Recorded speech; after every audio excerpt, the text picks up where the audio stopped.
check check。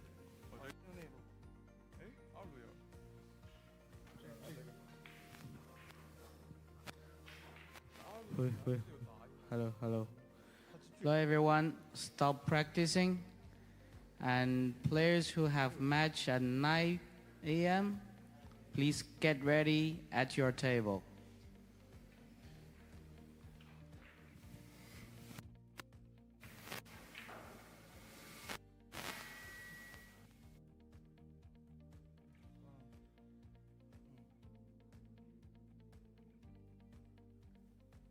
喂，有声音，这个刚才没对上屏。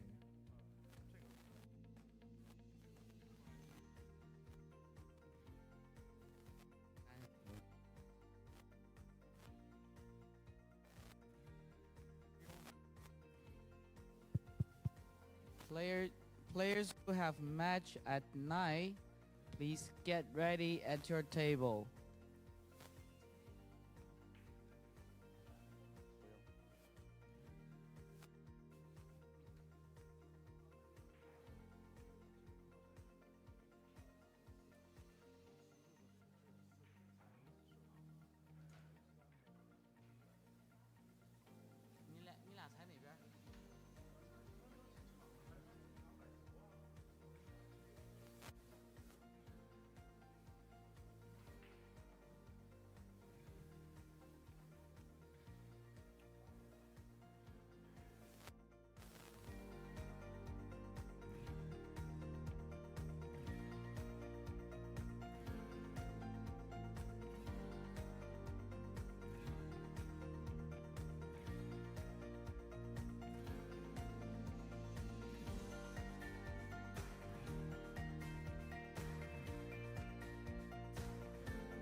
Okay, listen me.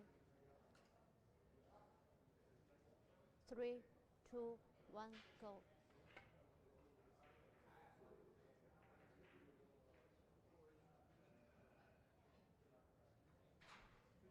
First break.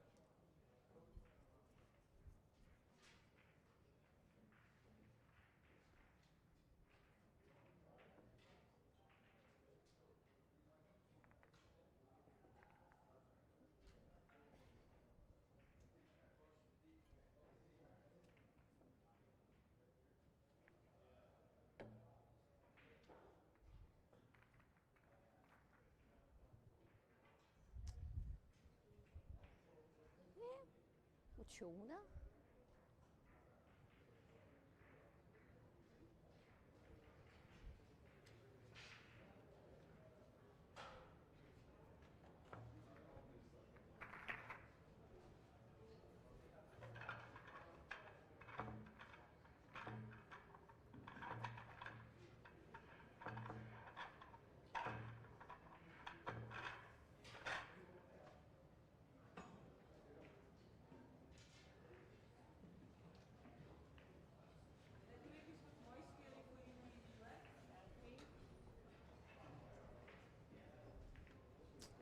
不行，超哥，你还是得给我个小表，因为他到最后要1分钟要倒计时啊，还剩10秒的时候，他万一那10秒他打你咋整啊？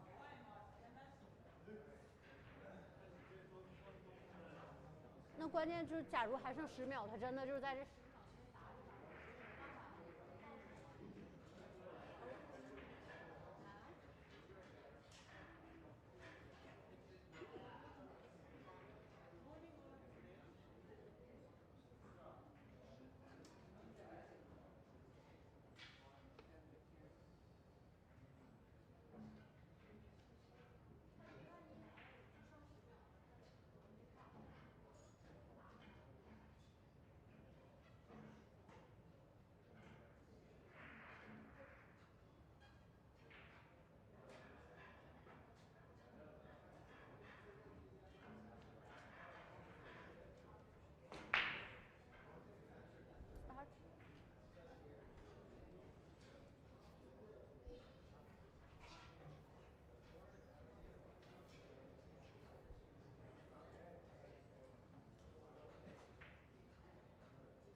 Sit down, please.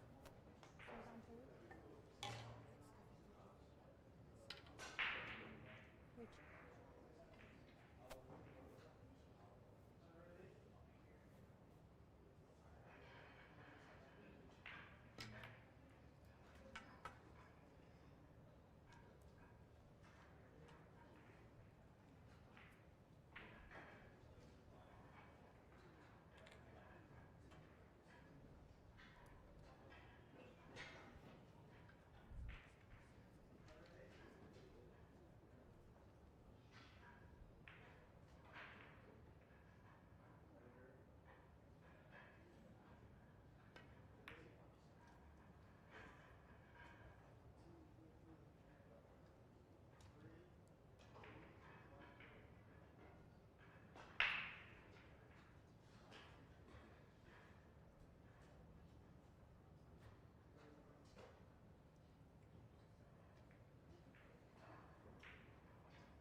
Good day, everyone, and welcome to the 2025 WPA Heyball Parasport World Championship live from Brisbane, Australia.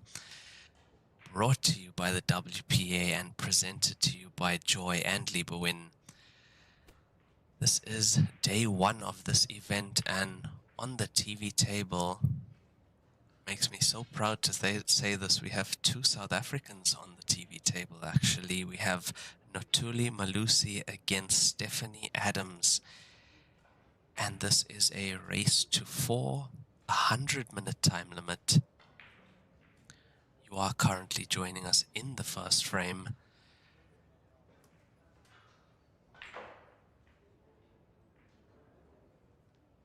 Both these players also did very well in last year's Parasport World Championships held in Los Angeles. That was in December. Both these players also did play in the recent South African Championships last week actually, so I have to say the South African players coming in hot into this tournament, having a lot of match time and experience recently on these Heyball tables.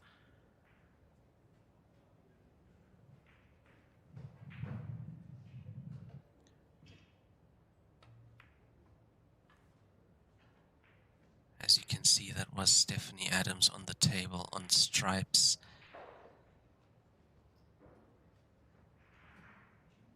See a few problems for both color sets on the table currently.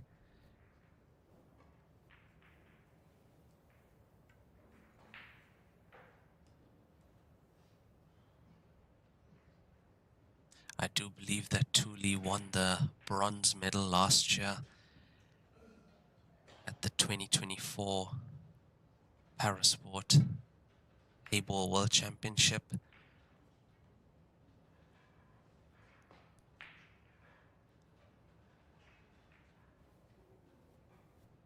as you can see, these are brand new Joy Q8 tables.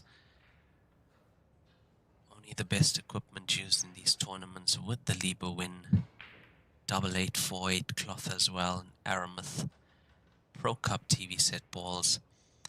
I do believe we have 9 tables in play at this tournament with 3 practice tables as well.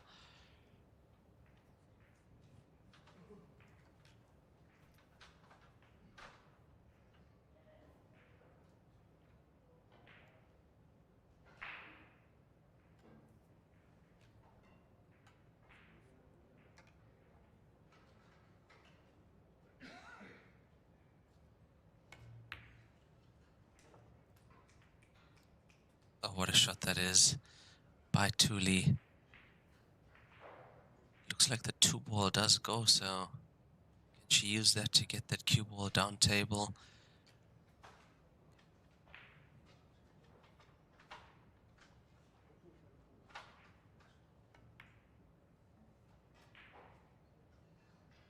It's a good pot on the 2. Looks like 5 ball can go into the bottom corner.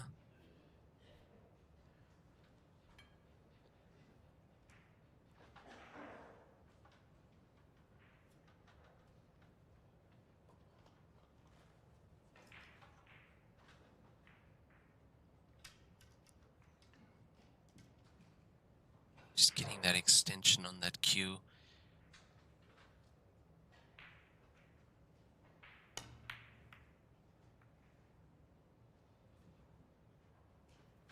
He's looking to also disturb the stripes a bit, and she has done so on that 7 ball. Now towards the top of the table as well.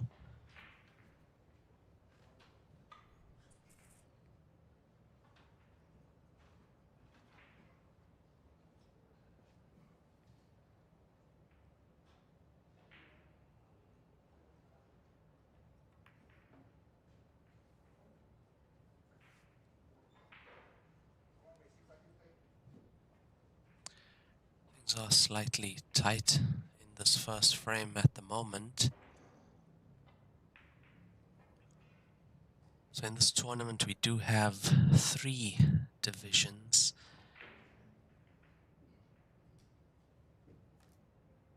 Tell you about those divisions now. We do have the women wheelchair and standing mixed, the men wheelchair and the men standing.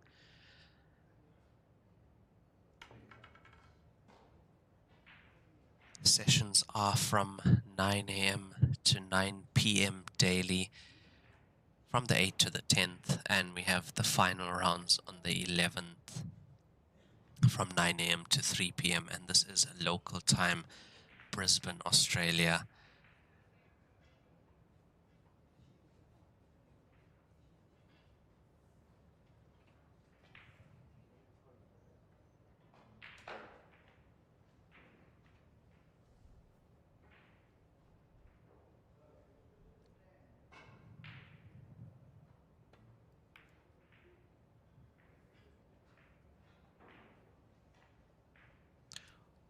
All the live scores for the event is currently on digitalpool.com. You can find those links on our Facebook page. We are also live on the YouTube page, Joy World Heyball Tour. And there on the Facebook page you can find all the links to the live scores, the standings, as well as more information on this tournament, as well as the WPA page as well, World Pool Association. Have a look at their Facebook page and their website. You can actually have a look at the players guide as well, know exactly what the players are playing for, the categories in this tournament, and how the players qualify for these tournaments.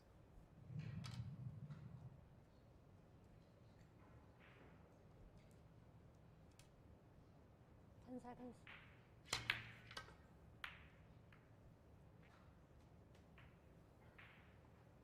And there you see the cue ball just potting that stripe in the top left corner pocket after making contact with her solid. That is a legal shot in Heyball. After making contact with your ball on, you can pot one of your opponent's balls. It's just a loss of turn.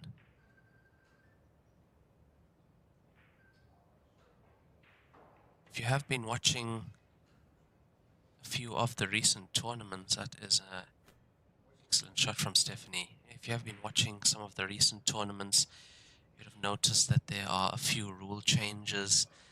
The break has changed, so that break that we are currently using at the moment in the revision 2025 of the Heyball rules was actually brought in last year, December, at the 2024 version of this tournament. We saw the break rule being changed. And that is the new break rule, so you can break from anywhere behind the balk line. And also, no need for 4 balls to pass the balk line for it to be a legal break. Just need 4 balls to make contact with the cushion. Yeah, so I must say that has relaxed things a bit in terms of the break rule. Many players used to struggle with that, and we do know that used to get penalized for that as well. 3 foul breaks in a match was a loss of frame, and in a race to 5, race to 7, that can really cost you.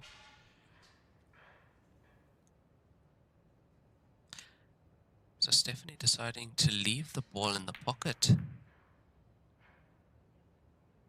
but she didn't want the 4 to go near to the pocket now.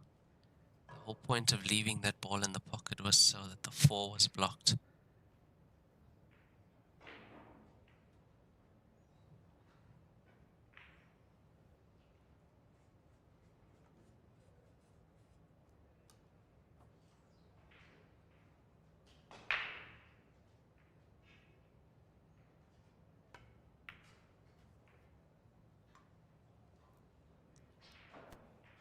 Looks like she might have just come enough for a double on the 1 ball.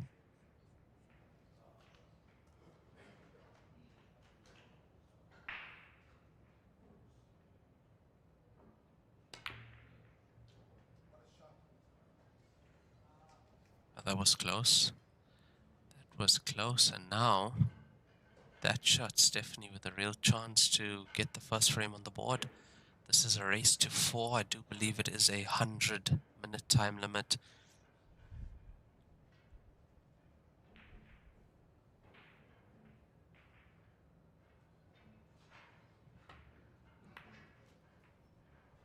We also do have the draws at the moment also in the comment section on Facebook. So have a look at that, the comment section of the stream.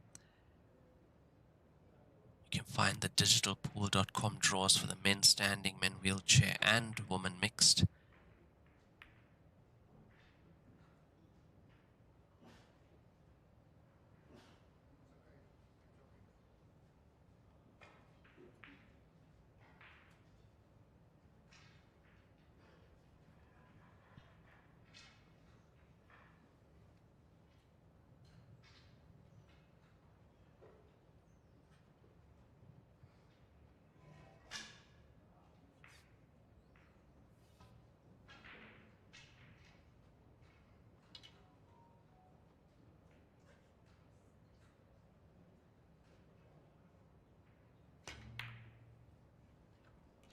Oh, just be careful of that cue ball. Now, in the rules of Heyball, cue ball going in, that is ball in hand anywhere on the table, one shot.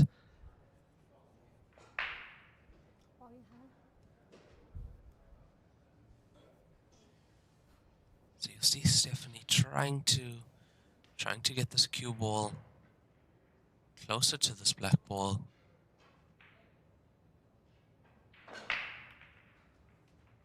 She's given herself a chance at this black ball now. Bottom right corner pocket.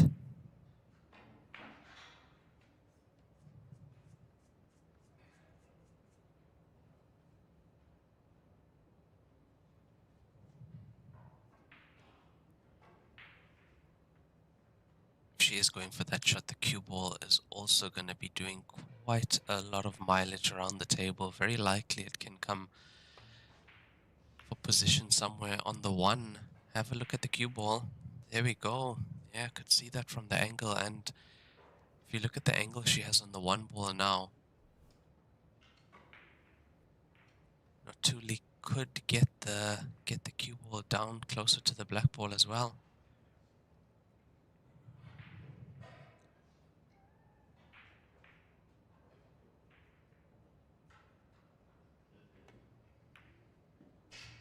Yeah, look at that.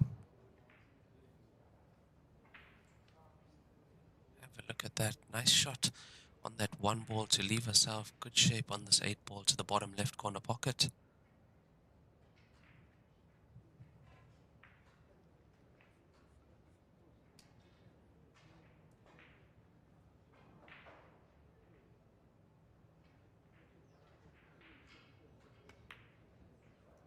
Oh, nice.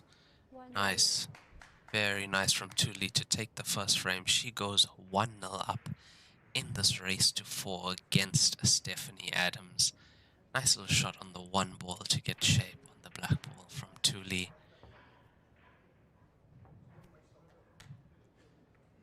And there you see it in the background there. 2025 WPA Heyball Parasport World Championship live from Brisbane, Australia, from the Gabba Cricket Stadium here in Brisbane. So $60,000 in prize money up for grabs in this tournament.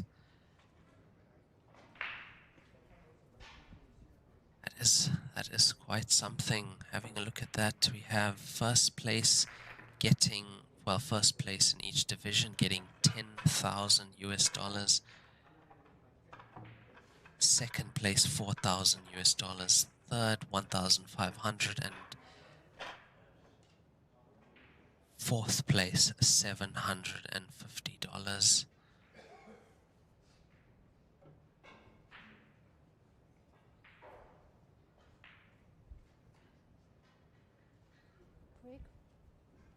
We also see that we are using the triangle, so we have moved away completely from the the magic rack or the template rack.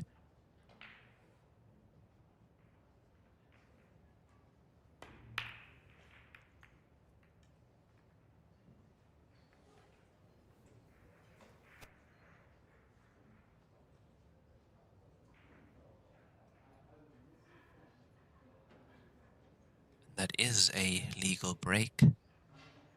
Open table. Thule comes to the table now. Not much. I do see the 6 could go, but there's not much on this table for her.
This tournament is also a double elimination until half the field is eliminated, and then it will be single elimination. So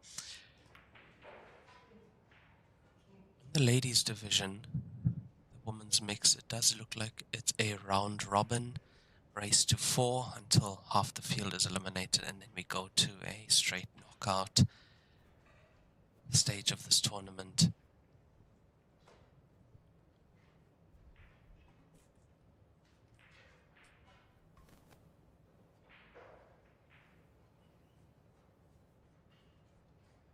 And I do believe we have around 53 or so players in this tournament this year.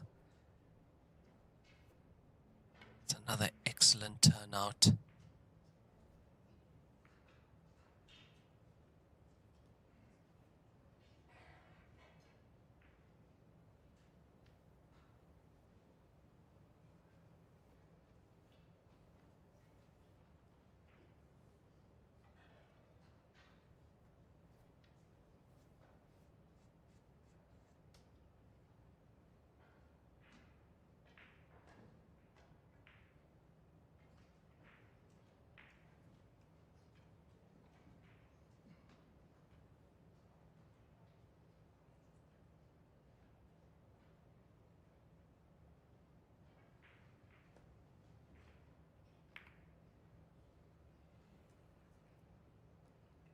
It's quite a safe cue ball from Stephanie. Also having a look at the stripes at the bottom of the table. Quite a bit of work to do here.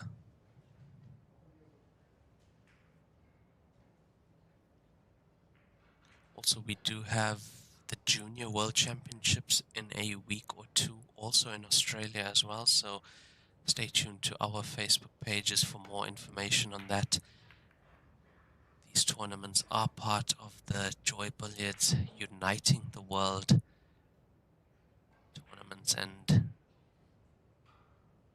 we did see a lot of those tournaments last year all over the world.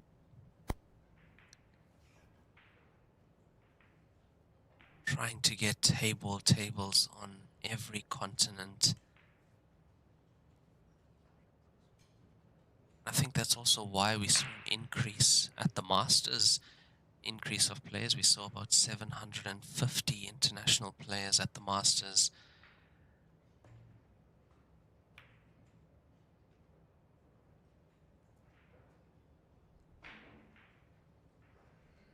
Joy is definitely pushing Heyball to grow around the world and doing a fantastic job of that.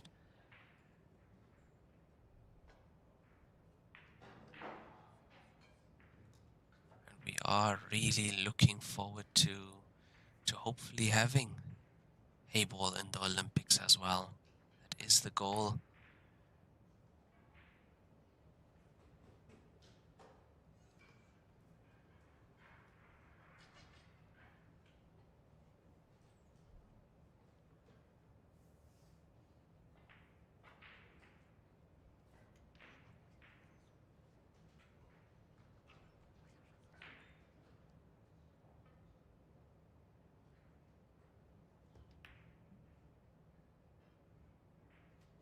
Oh, it's nice shooting from Stephanie. So have a look at the solids now. 5-ball.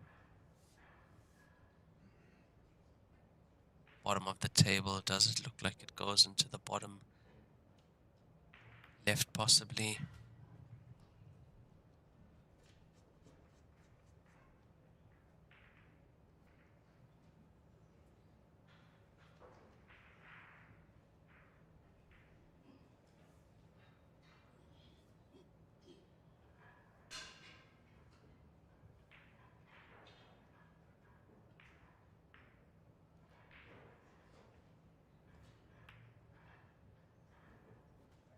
Very nice. Very nice from Stephanie. Looks like she has an angle on the 3 as well to get the cue ball down table.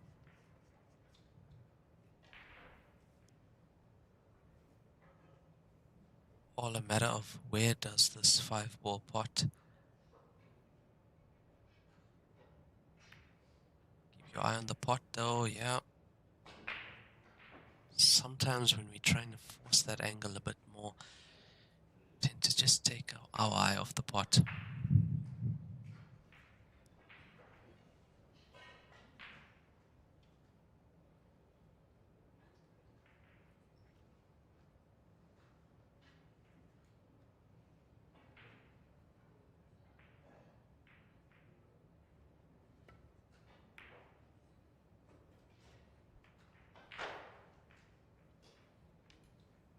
Nice shot there from Thule as well.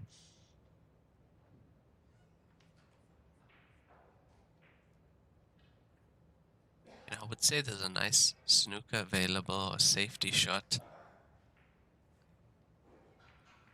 I think she might have actually played it, yeah. So snookered on the 5. Doesn't look like the cue ball gets through to the 3 as well.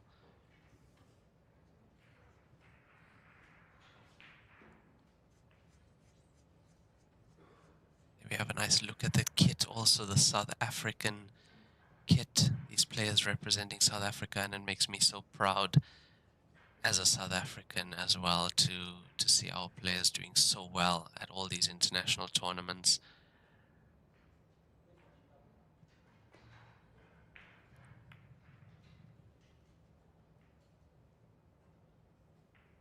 These players really putting South Africa on the map in terms of cue sports, and one of the players doing that recently for South Africa, Jason Taron, have to give a big shout out and congratulations to him. Been doing some excellent work overseas in the past couple of months. And I can tell you that's a big inspiration to these players as well.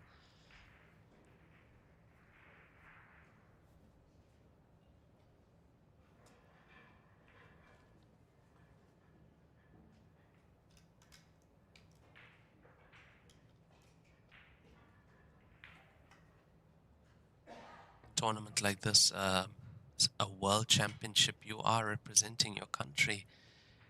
Yes, you're competing individually, you'd love to win that title, but at the end of the day, you are here at a tournament like this, representing your country, doing your country proud.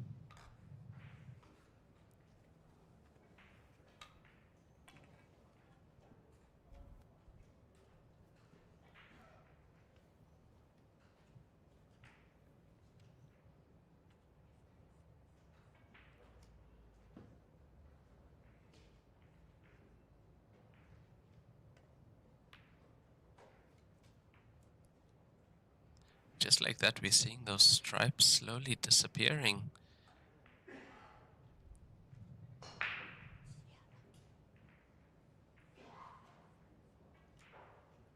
Looks to be the 10 and the 9 coupled up at the bottom of the table here. It looks like she was going for the pot as well. I was going to say that. Could have tried to hide that cue ball behind the 10. From what looked like bad day at the office for stripes, now looks quite good. It's not bad.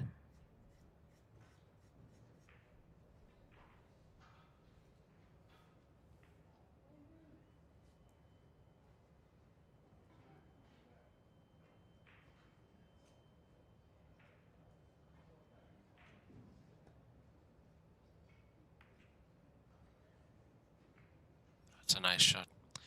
Well weighted.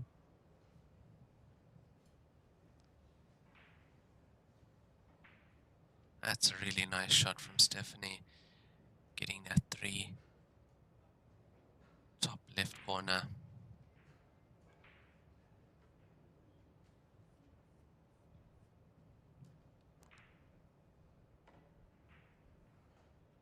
Greetings, Mr. Irving Gomez. Gonna be looking forward to your matches as well. Hope you're doing well, man.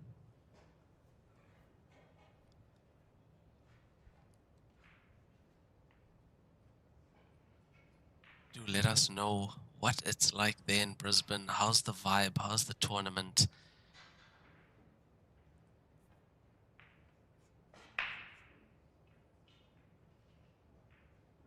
I see a lot of the players that were playing in the 2024 World Championship are there as well this year.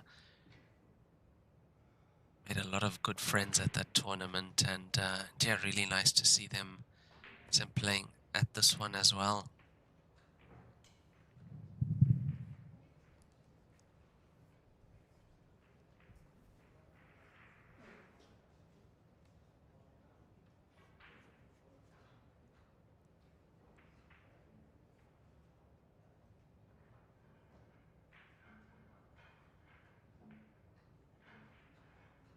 Oh, that's brilliant to hear, Irving. That's what we want to hear.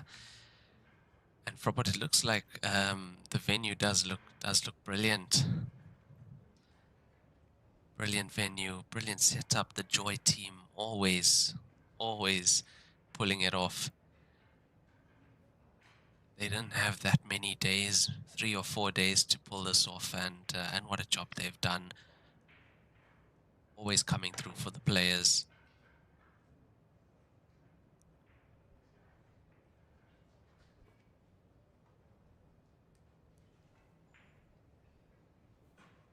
And I have to say, it comes down to the players getting a chance to play on the best equipment as well, and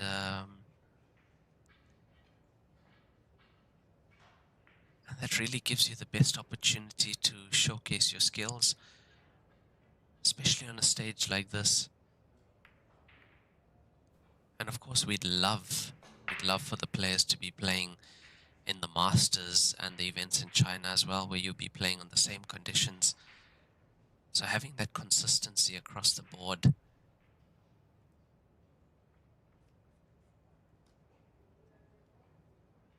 Not only that, when the players go home, they'd love to be playing on these tables as well, so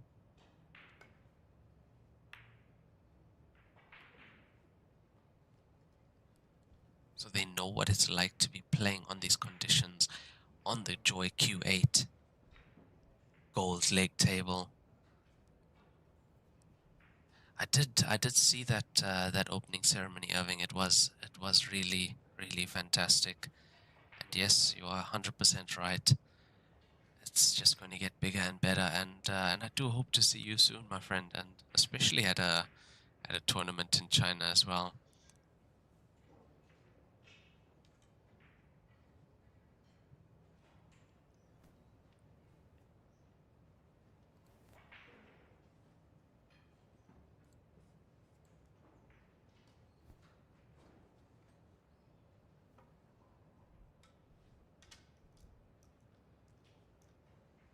I see Irving Gomez is playing Stephen Cartwright, and that is at 3 a.m. local time, so that is the next match that'll be coming to us. The next match is, the next session is at 3 a.m., so we are playing as 3 a.m. South African time. Apologies, 11 a.m. local time in Brisbane. Yes, the sessions are 9 a.m. to 9 p.m. local time in Brisbane.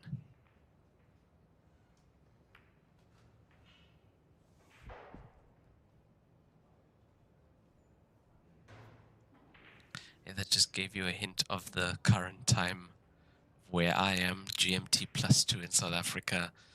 Current time is 1:40 a.m.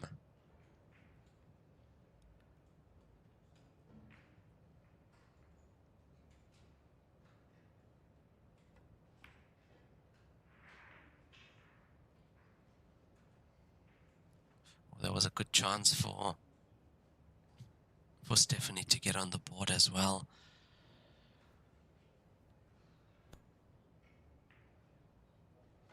Now, I know that Thuli likes to go for the pot.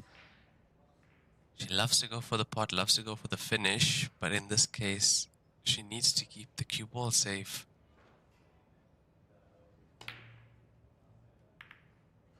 Okay.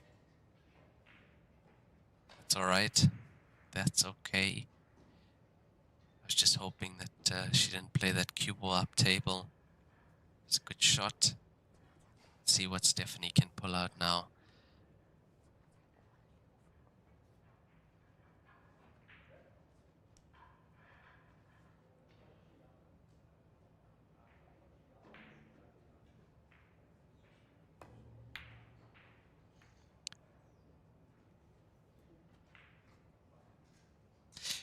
Yeah, if it wasn't going to be going into that corner, it would have always been going near to the center pocket.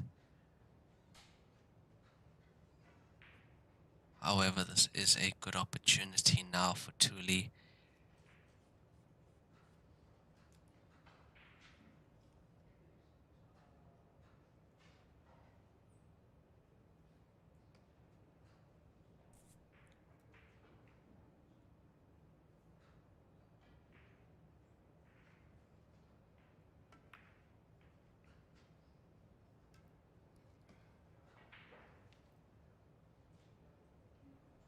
Expected that one to go in. She's been making those shots recently.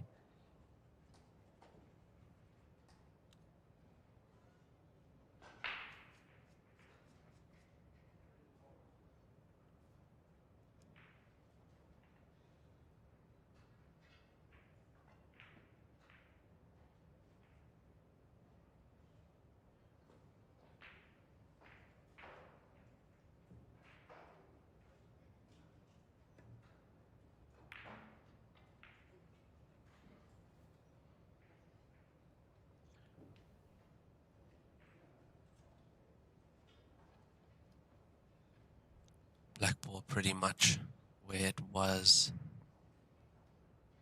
earlier. I think she has to go for the 9. 9 to the top left, she has to go for this.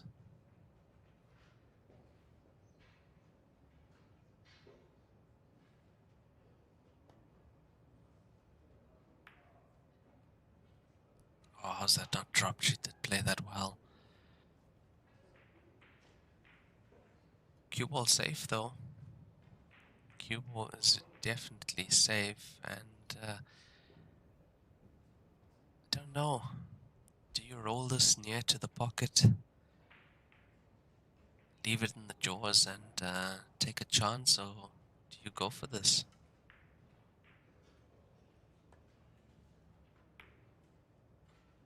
Where's this cue ball going?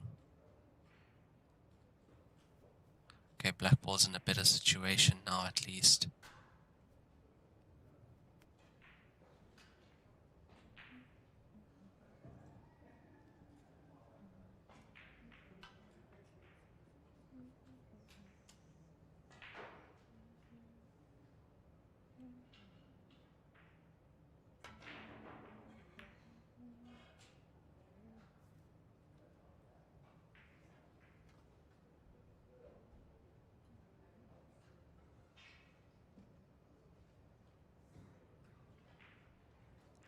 Okay, now this one you gotta go for, because if she brings Julie back to the table,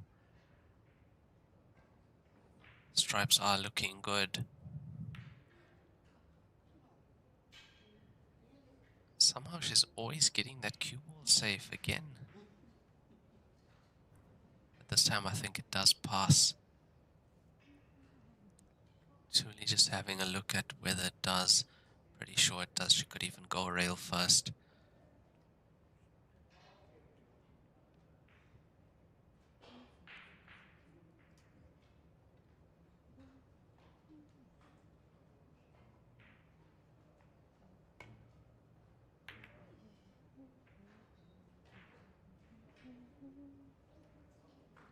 Oh, it was just at that awkward part of that pocket where it could still hit the jaw and bounce out. So that's showing you how accurate you have to be on these tables. These are 9-foot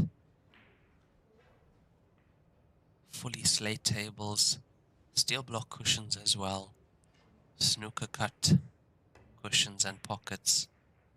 Oh, what a shot that is. Cue ball is safe as well. What a shot that is from Stephanie Adams to make it 1-1 in this race to 4.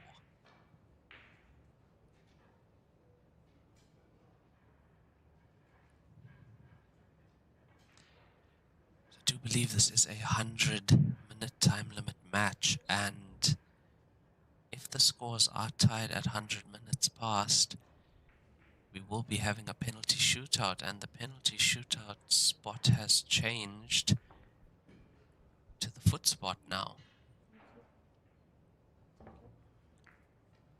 So where the first ball is racked, that is the penalty spot.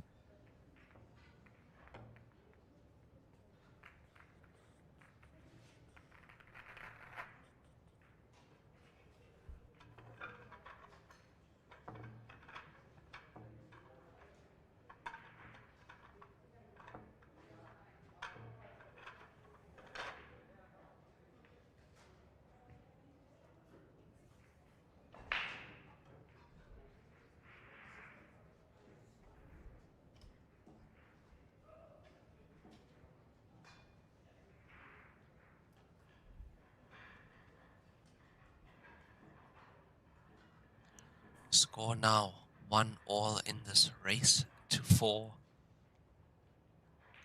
This is day 1 of the 2025 Parasport Heyball World Championship.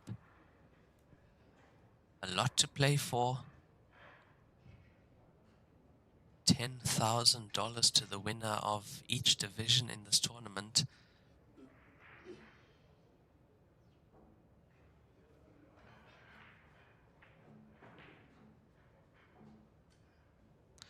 Quite a nice open break, but nothing falling, so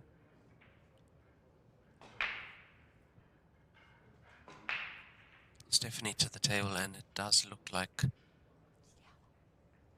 yeah, I can see her going stripes here.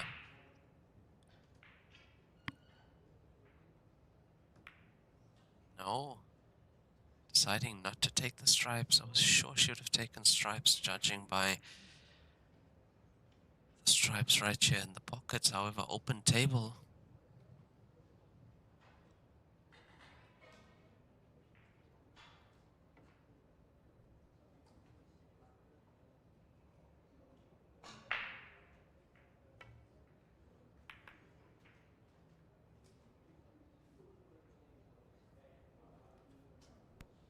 So Notuli has secured stripes. The next shot is slightly tricky. That cue ball really close to the 11. Oh, she has to be careful here. Getting the spider rest out.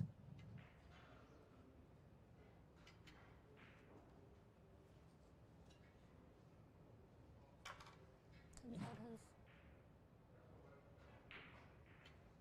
needs to be careful. 5, 4, extension. Yeah, the referee counting down. 45 seconds a shot. Oh, she's potted the ball, but unfortunately just made the foul. That was a tough one. Spider rest is not easy to use at all.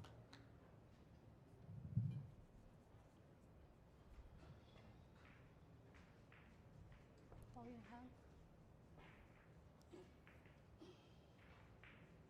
The table is currently closed. Thule is on stripe. Stephanie Adams now to the table with ball in hand.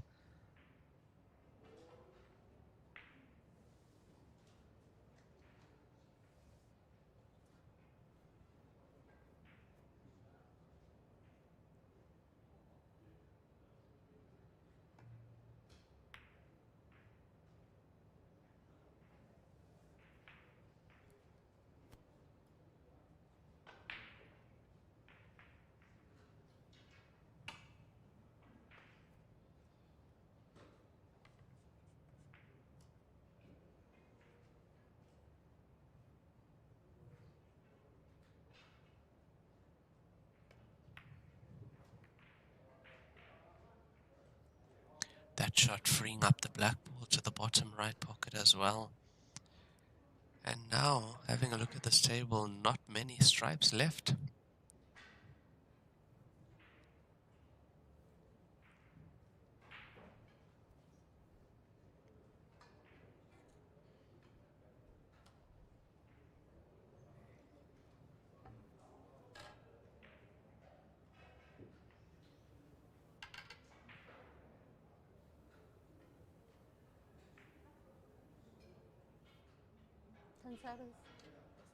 No time. Doesn't have an extension. Yes, she doesn't have an extension now. She has to be quick. 4.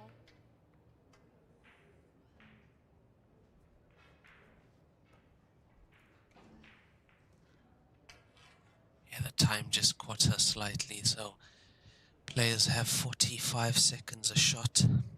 One extension of 30 seconds per frame.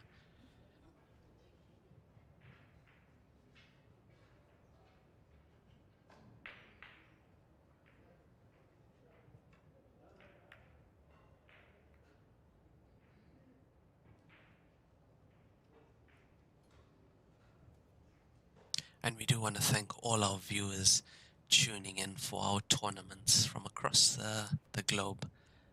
Thank you so much for tuning in and supporting us and supporting these events. It means a lot to us, it means a lot to the players. And we also do appreciate all your feedback on the tournaments, as we do hope to always grow to be bigger and better and reach new heights. Always pushing those boundaries for the players, for the viewers, for the sport.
See just how accurate you have to be on these tables.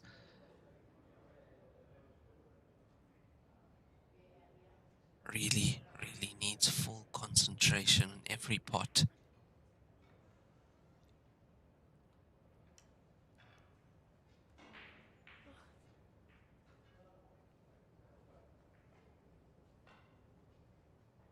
It truly is one of the best feelings when you are playing this game.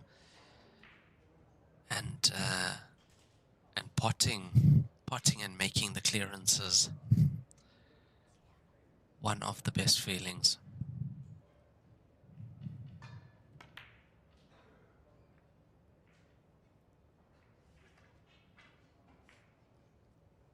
Really nice positive stroke from Thuli, almost getting that 10 ball in and trying to open up those stripes as she goes as well.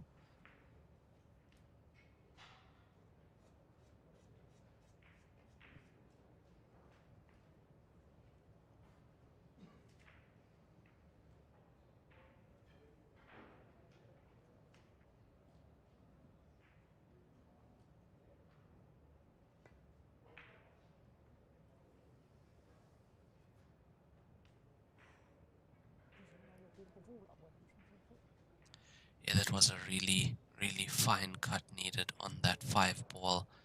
Just catching it slightly too fine, but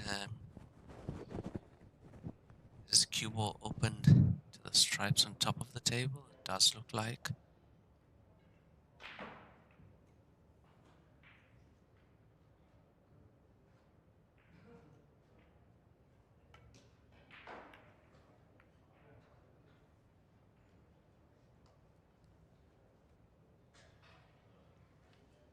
Now Stephanie is on that 5 ball, better this time. 7 goes to the center, 3 and 4 go down to the bottom left.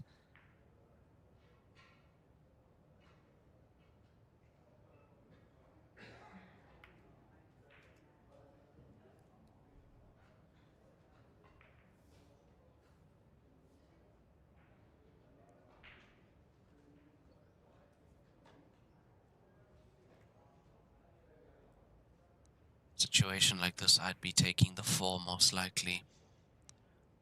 Pink 4 ball down to the bottom left.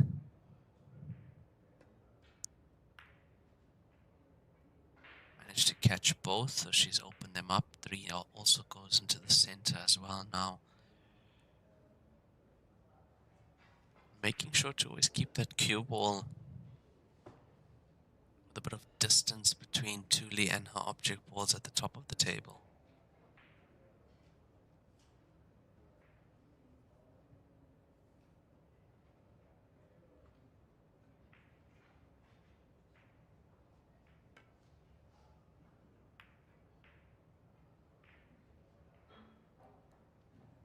Now this is interesting. It looks like the jaw is actually snookering Stephanie on the 3 and the 4. Not sure if she can get through to the 6. 9 is snookering on the 7. Yeah, she looks like she is playing. She had to play the 6. Forced to play that 6 and have a look at the 1.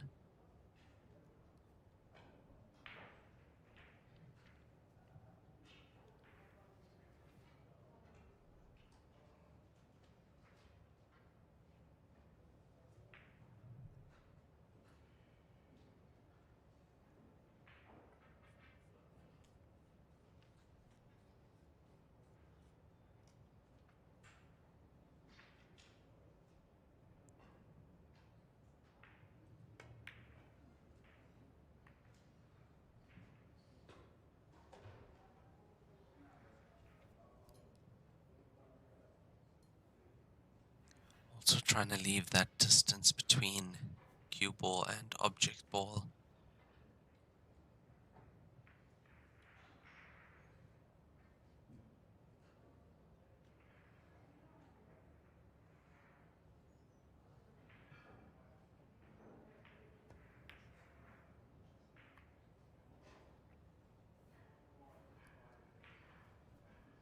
one ball almost being caromed in once again.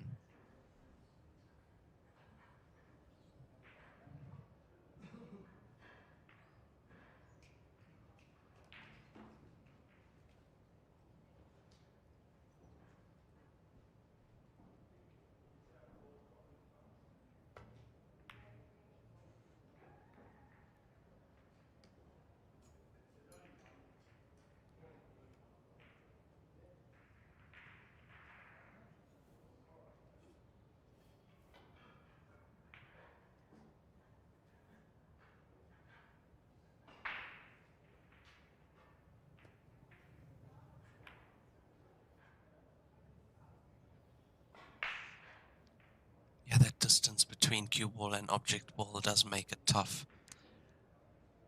These are 9-foot tables, so a lot of distance for the cue ball to cover.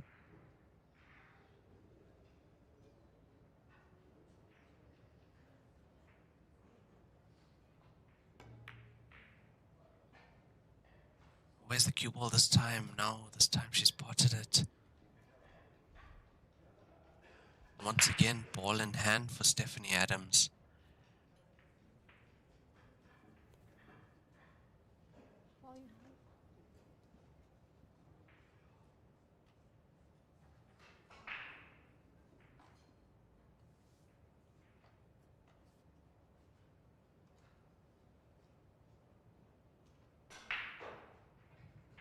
Playing 6 onto the 1.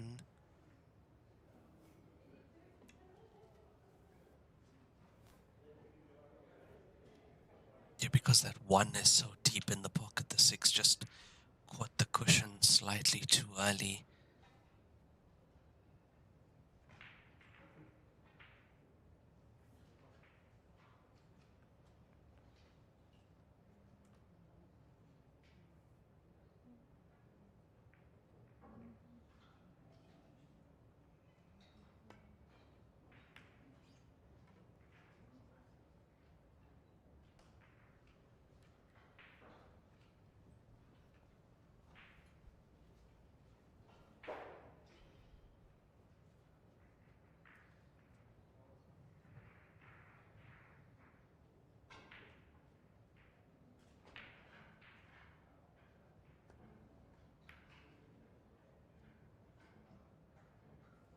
She's got another one near to the pocket, so Solids definitely has the advantage now in this frame.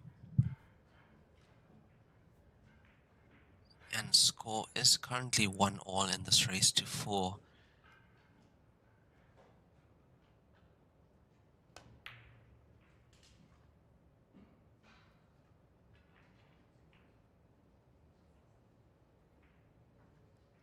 She tends to come quite close when she plays those positive shots like that.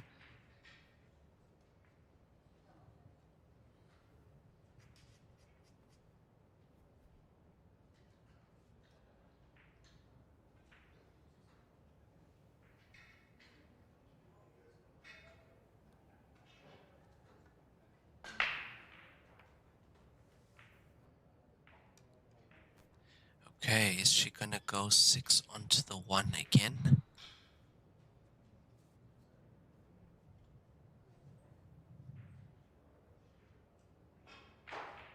That looks to be taking the 1 ball directly this time.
on the 4. Has good position on the 2 as well.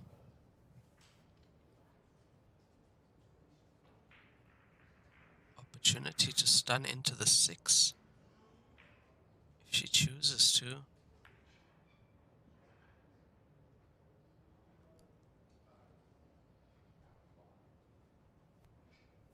once again, she's gotten that cue ball quite safe, not leaving anything easy on the table for Notuli.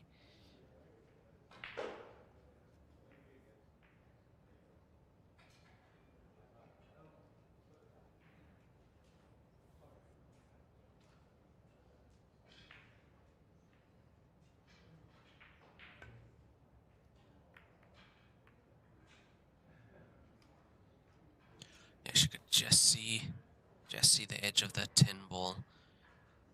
So those 2 stripes are now in open play, slightly better than they were. At 6 ball, still a slight problem for Stephanie.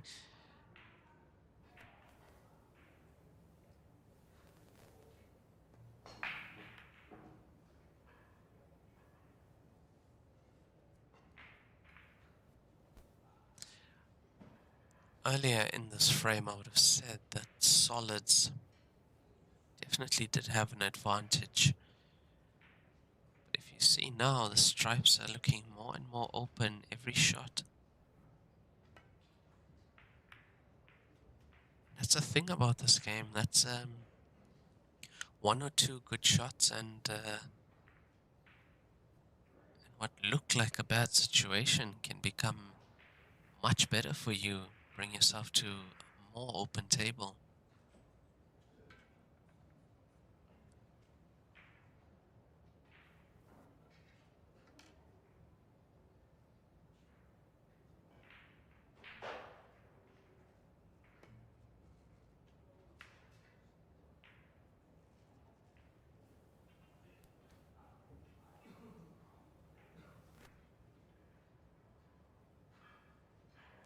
Lucky for her, that ball remaining in the jaws of that pocket, so still a block on the 6.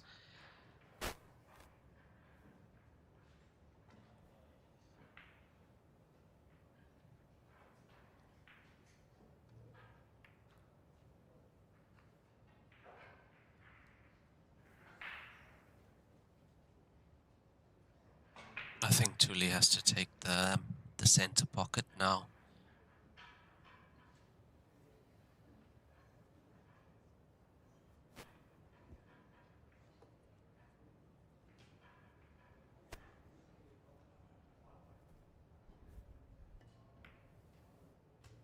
Nice, very nice pot from Notuli. Doesn't have the best angle on the 9 at the top of the table, so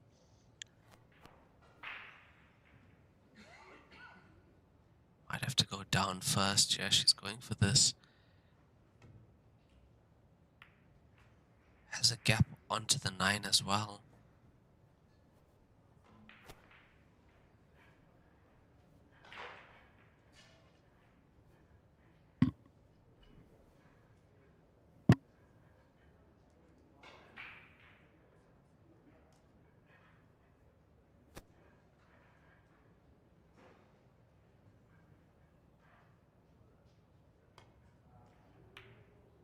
Oh, what a pot that is.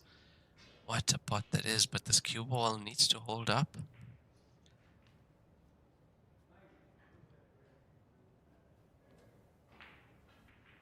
And that is quite unfortunate. I don't believe she can see full ball of that black ball.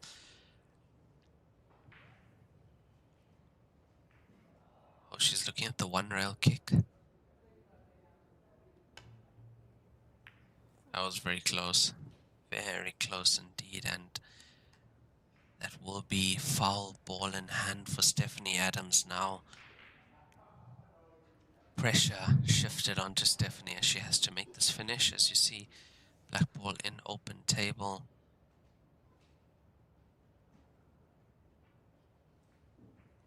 Couple of really nice pots from Notuli. Put those together well. Excellent pot on the 9 as well. Just getting unlucky to not finish better on that black ball.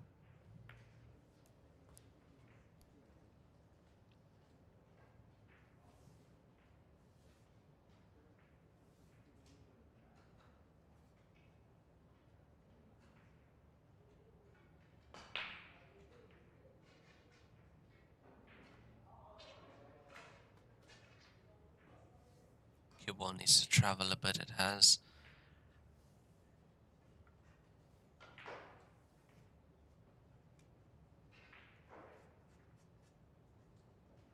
Tough pot on the 6. This is not easy. 32 minutes remaining.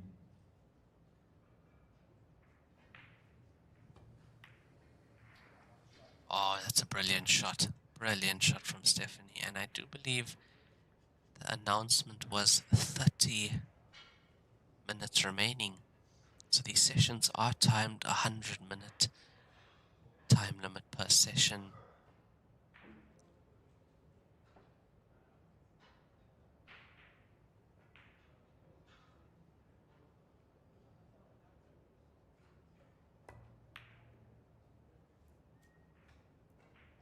Oh, she really did commit to that, went full force for that black ball, almost getting it in.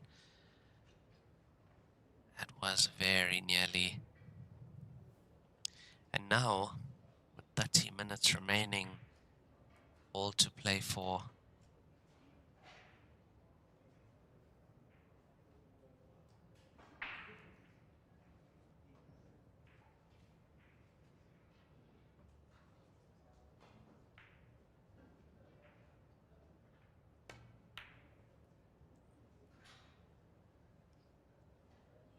If it doesn't bounce, it's safe. Yeah, it is safe. Black ball is safe. Where is she gonna take this black ball to?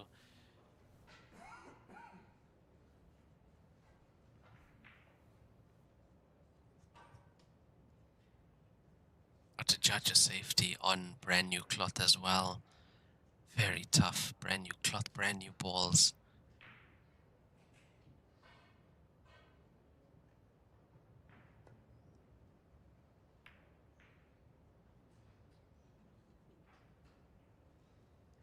I think in compensating for that, she did not get the result she wanted.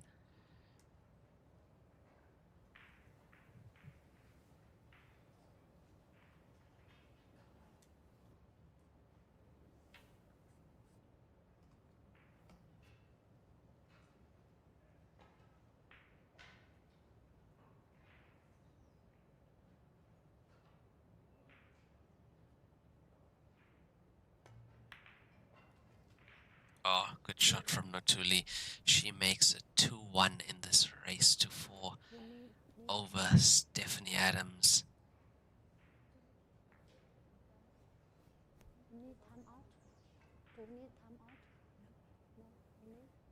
We have the referee asking the players if they would like to have a timeout, a 10-minute break during the match. Also have to give a massive shout out to the referees at these tournaments.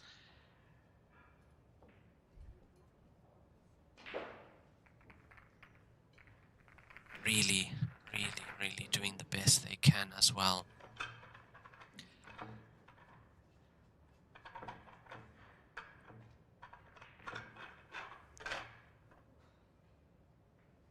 And that also brings such a level of professionalism to these tournaments.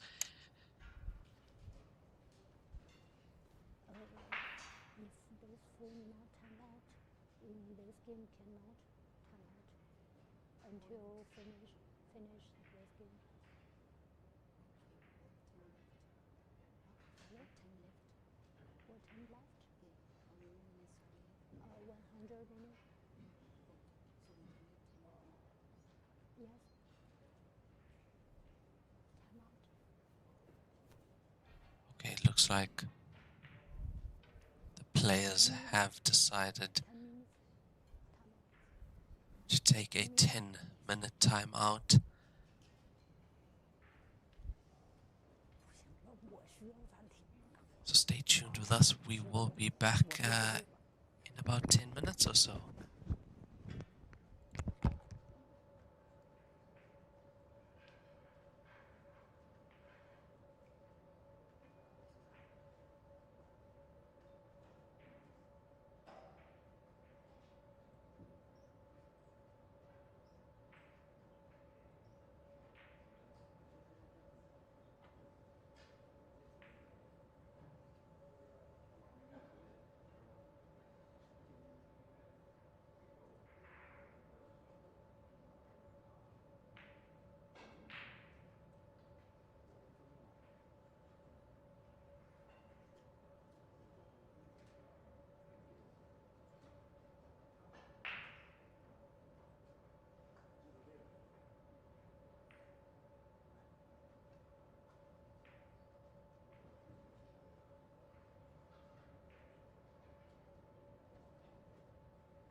And we are back from the 2025 WPA Heyball Parasport World Championship, presented to you by Joy and Liebowin.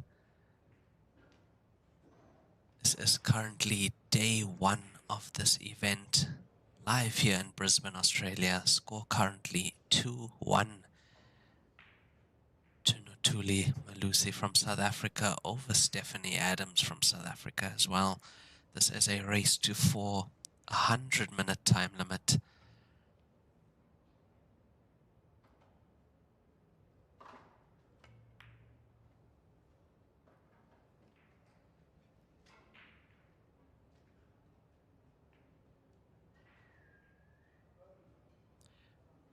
We did hear 30-minute warning about 10 minutes ago, so this frame now could be the decider in this match.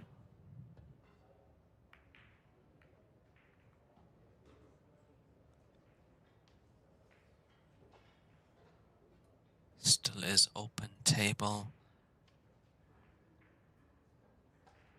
Almost certain that Thuli will be going for solids here.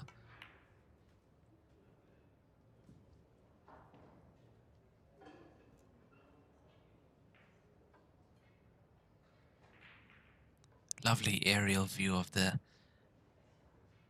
beautiful Q8 table as well. This is the Joy Q8 golden leg table, steel block cushions, as well as a thicker slate playing surface as well.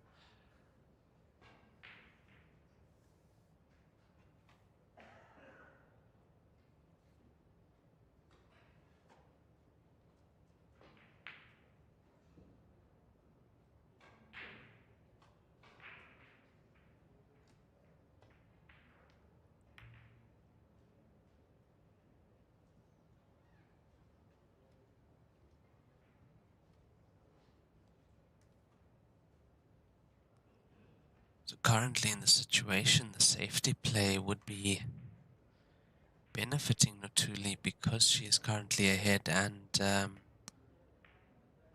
once the 100 minutes for the session has elapsed, it will be the player who is ahead on the scoreboard.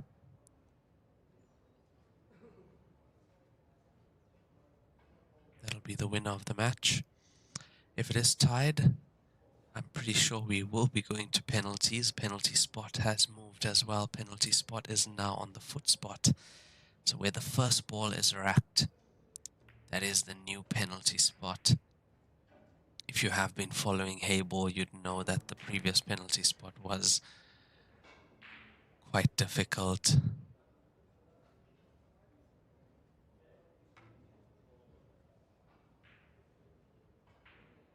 I believe it was around, I think about 30 centimeters from the bottom cushion. Cue ball in the middle of the balk line. That was a tough shot to get. We've also seen changes in the break rule as well. That rule set that we are playing with now, 2025 revision of the rule set, actually did use that in the 2024 Parasport World Championship as well.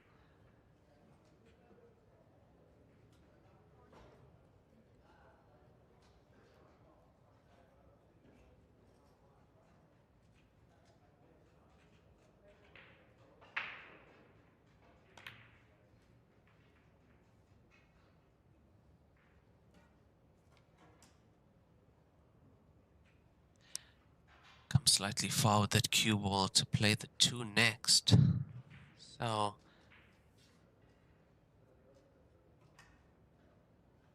you need the rest to play the 7 onto the 3 now. Has to judge this well.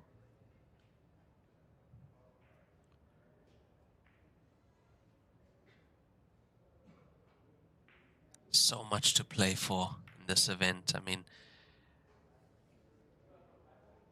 massive prize money on offer. $60,000 total prize fund for this tournament. $10,000 to the winner of each division.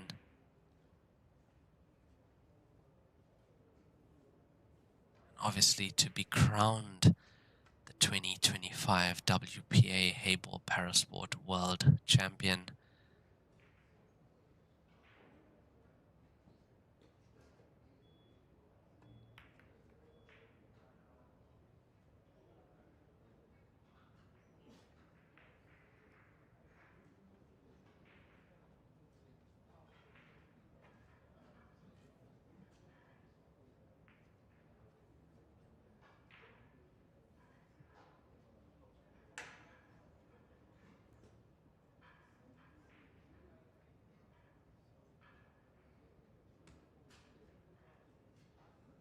And we will have all the live action coming to you on our YouTube page and Facebook page as well throughout the tournament.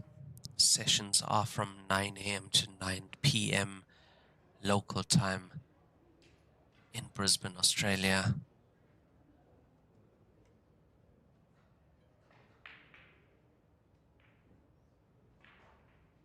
All depends on where in the world you are tuning in from. Just set your dual clocks on your phone to Brisbane, Australian time, and yeah, then you can keep up to date with all the action as well. Also, the digital pool links are in the comment section of this live stream on Facebook and also on the Facebook page, so you can have a look at the upcoming matches or live scores of the current matches that are on as well.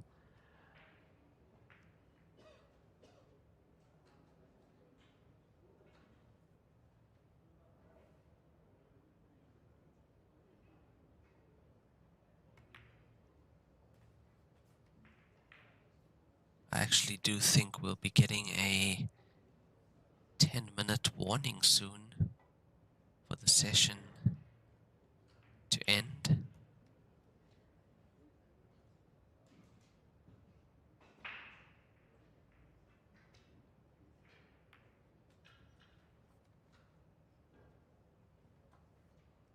Notuli Malusi is a current bronze medal winner in the 2024 Heyball Parasport, WPA Heyball Parasport World Championship held in LA.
Yeah, that's a good shot as well, to just break up that 2 and 1, get them out into open play, although the 1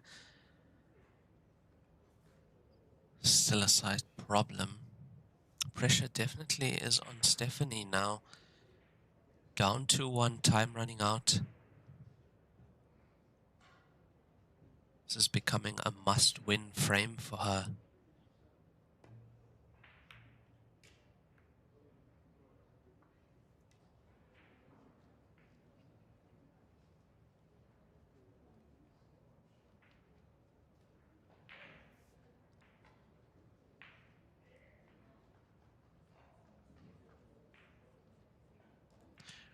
I think we have about 53 participants in this tournament this year.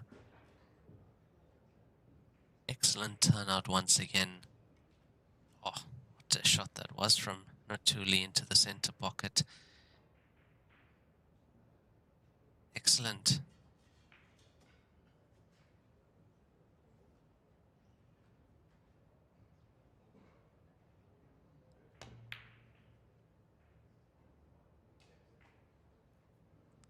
Oh, that one ball's going to be in trouble now.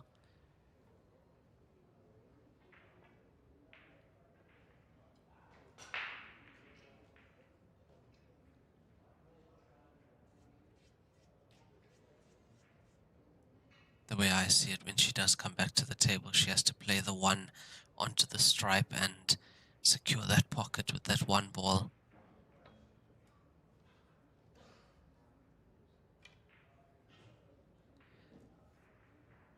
I think Stephanie needs to do whatever she can to not leave this cue ball open if she does miss.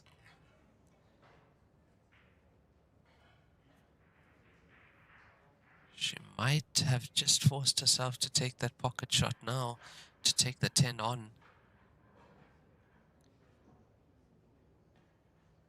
No thought about it.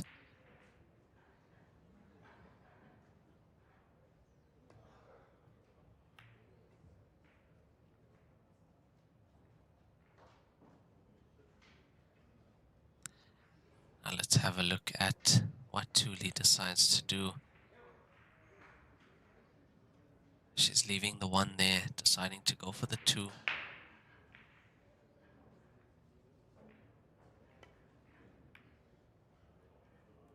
Very nearly. Very nearly. So 2 in a slightly better situation now.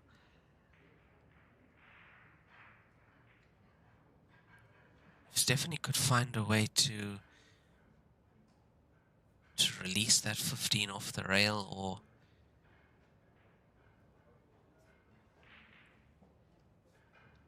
play the 13, then the 15. She's going 9.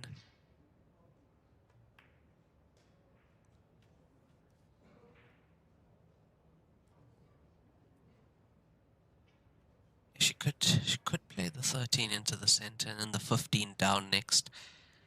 Guaranteed another visit to the table based on where the one ball is.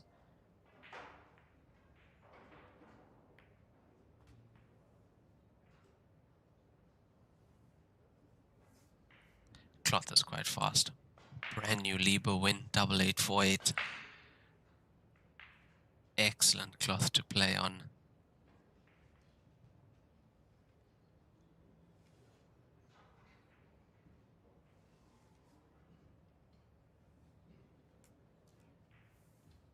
It's a very fine napped cloth.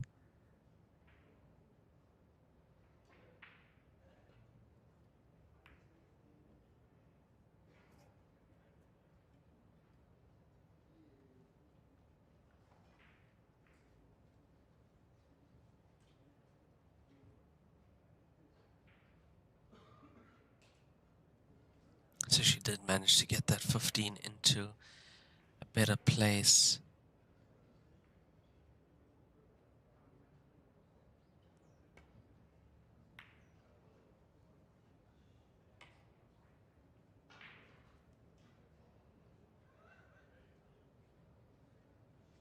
I have to say that's all because she did not remove the 10 from the pocket earlier. She left it there, and that's why Tuli has had to play on that 2.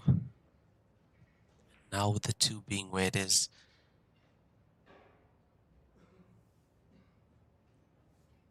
good opportunity for Stephanie to equalize.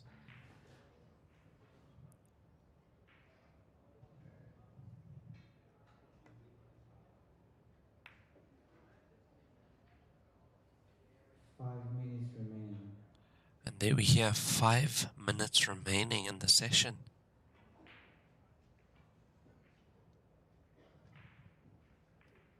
These are timed sessions, so in the ladies category it is a race to 400 minutes. Men's category a race to 500 minutes.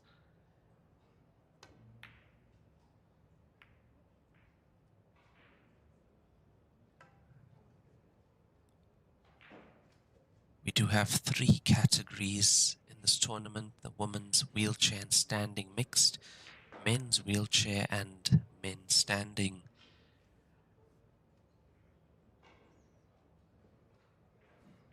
We had the players arriving on the 6th of June, bit of practice on the 7th, as well as the opening ceremony on the 7th as well. That was last night, and play now from the 8th to the 10th, and the final day on the 11th. Play is from 9 a.m. to 9 p.m. daily. That's local time here in Brisbane, Australia. We are live from the Gabba Cricket Stadium.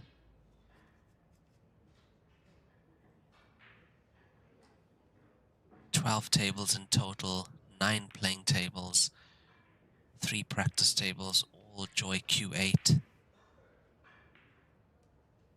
Top of the line conditions.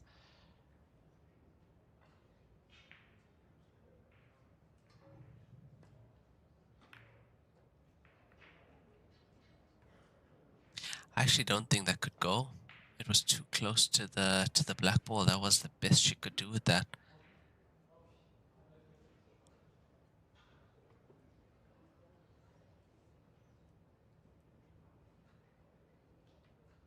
And we did hear 5 minutes remaining. I believe that was 2 minutes ago, so clock is definitely ticking.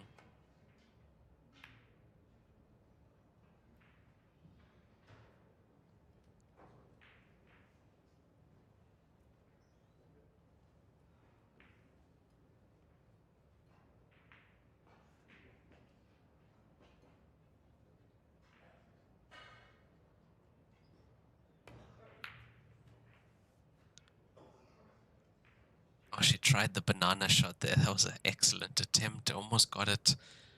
I saw the shot, was not sure if she was going to play it, but nice attempt from Stephanie. Giving herself a shot at this black ball.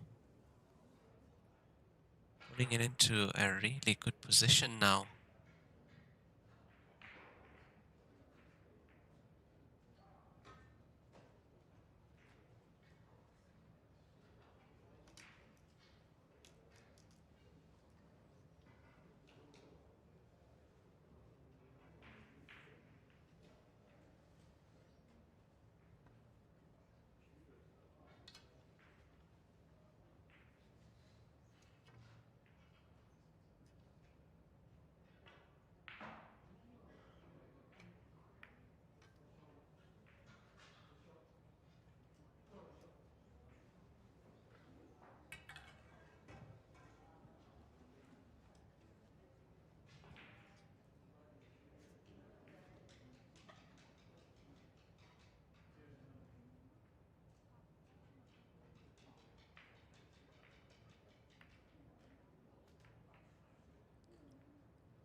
Oh, that's a brilliant shot from Stephanie. So she has tied up the match at 2 apiece in this race to 4.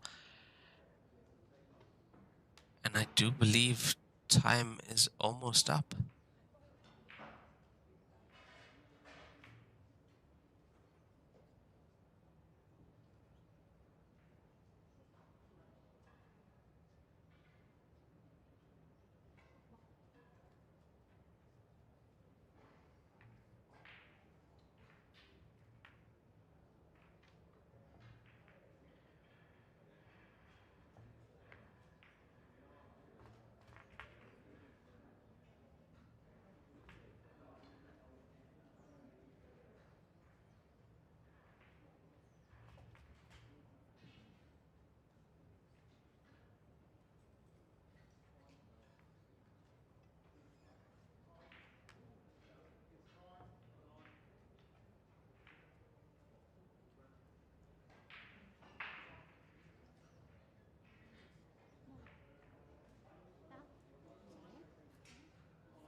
So time Looks like it has almost elapsed, so not enough time for another frame. Score being 2-all, race to 4.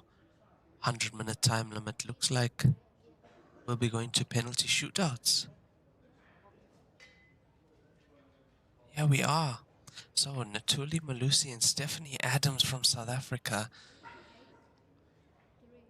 Our first match of the day on the TV table goes to penalty shootouts.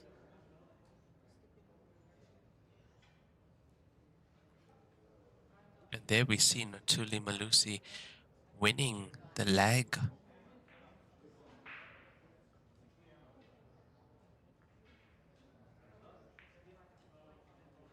Now you are going to see the new penalty spot as well. There you see the black ball on the foot spot. That is usually where the first ball is racked.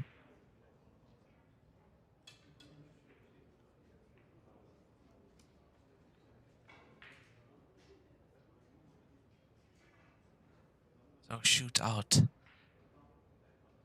5 tries each.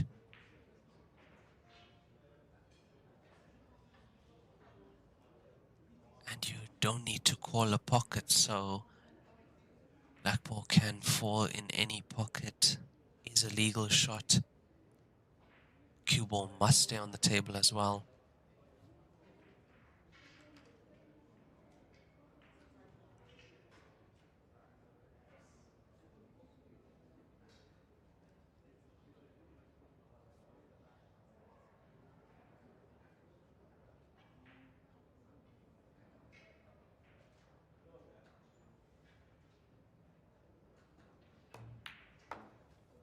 That was close.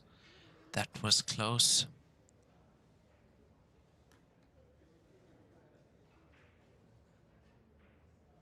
Needs to adjust on that stroke slightly, does Stephanie. Cue ball going in off black ball, not potting, but she did play more of a punch stroke. So key to this from what I've seen, and also playing this shot, you're playing with the follow stroke, gentle follow stroke, and it goes in most of the time. Have a look at this. Oh my word. Double bank into the bottom corner from Notuli. And she takes the first point in this penalty shootout.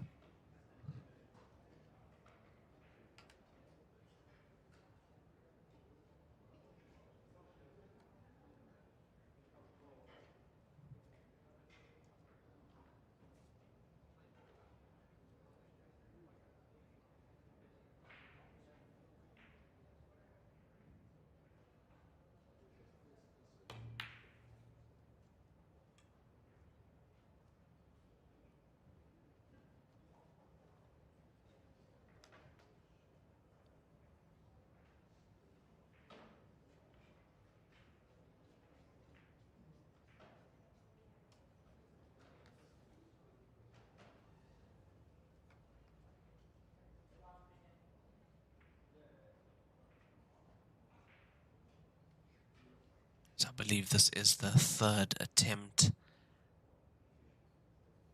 Now, Notuli leading 1-0.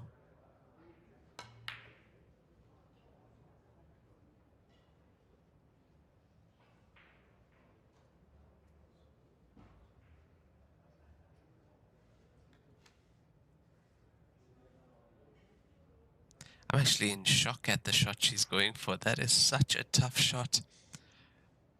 The double bank much tougher than slicing that black ball into the bottom corner. And she's actually made that shot.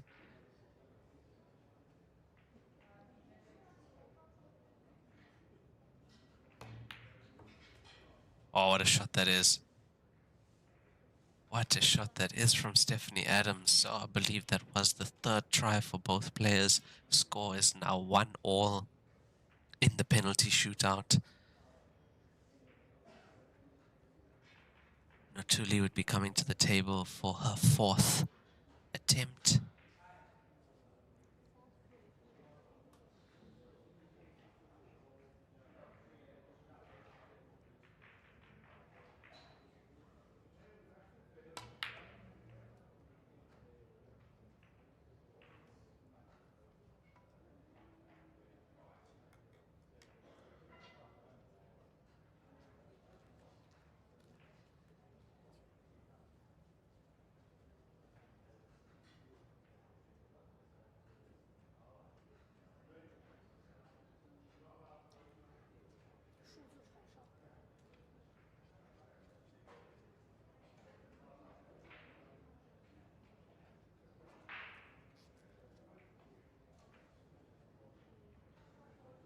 Stephanie Adams now to the table for her fourth attempt, I believe. Score 1-1 currently.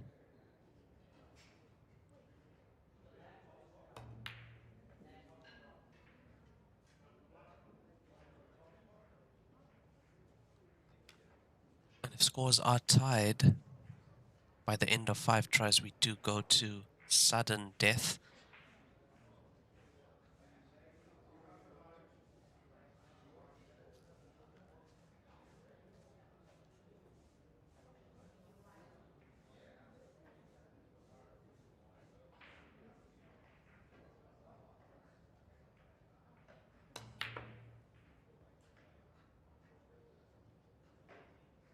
Oh, this looks close. This looks close. Oh my word. Oh my word. How has that not dropped?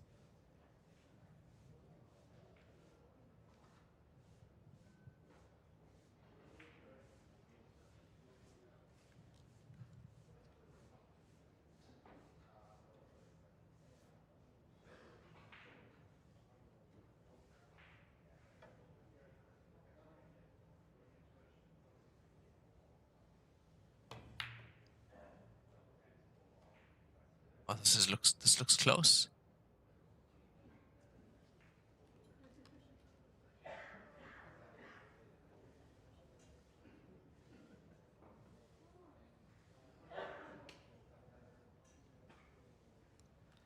First match of the day goes to penalty shootouts.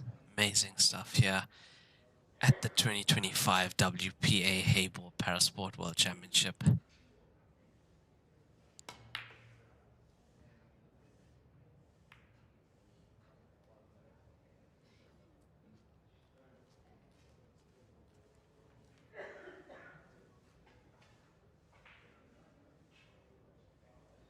As you can see, the score was 2-2. Time limit of 100 minutes did end this match, and we are now in penalty shootout. I do believe this is the sudden death phase now.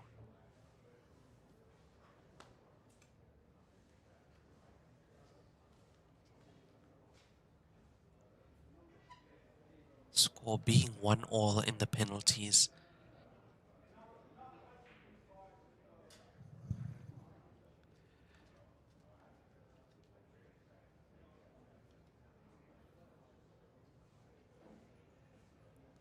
Welcome to the stream, Sam. Good friend Sam. Hope you're having a good tournament. Looking forward to watching you play as well. Sam Zhang. Playing in his home tournament. Expecting big things from you, mate.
And Thule is sticking to that strategy of hers, the double bank. Such a tough shot.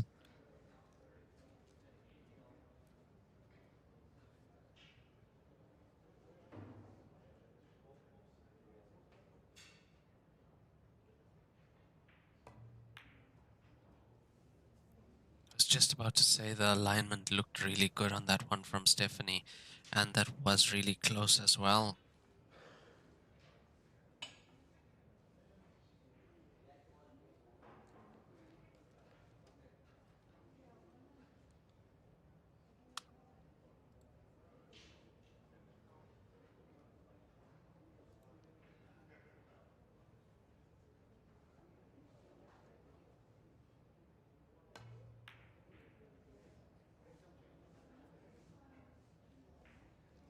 It looks like she's changed the plan now, deciding to go for the direct pot as well.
Just has to be careful of that cue ball. She wouldn't want to be potting that black ball and then having it not count because of the cue ball going in.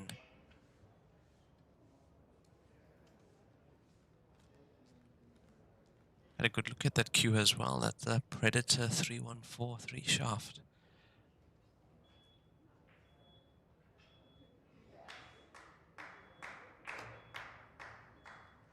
Oh, that was close. Very close from Thule.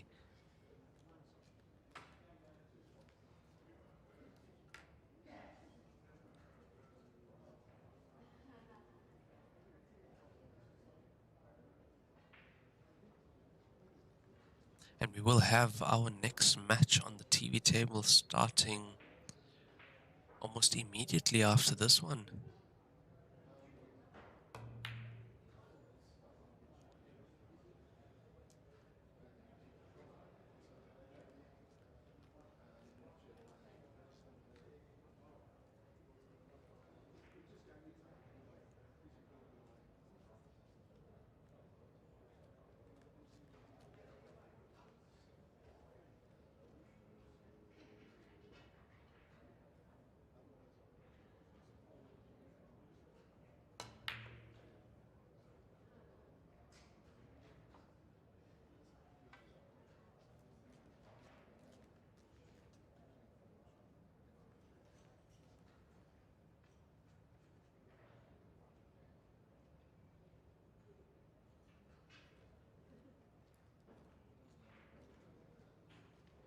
If you are just joining us, welcome to the 2025 WPA Heyball Parasport World Championship held in Brisbane, Australia.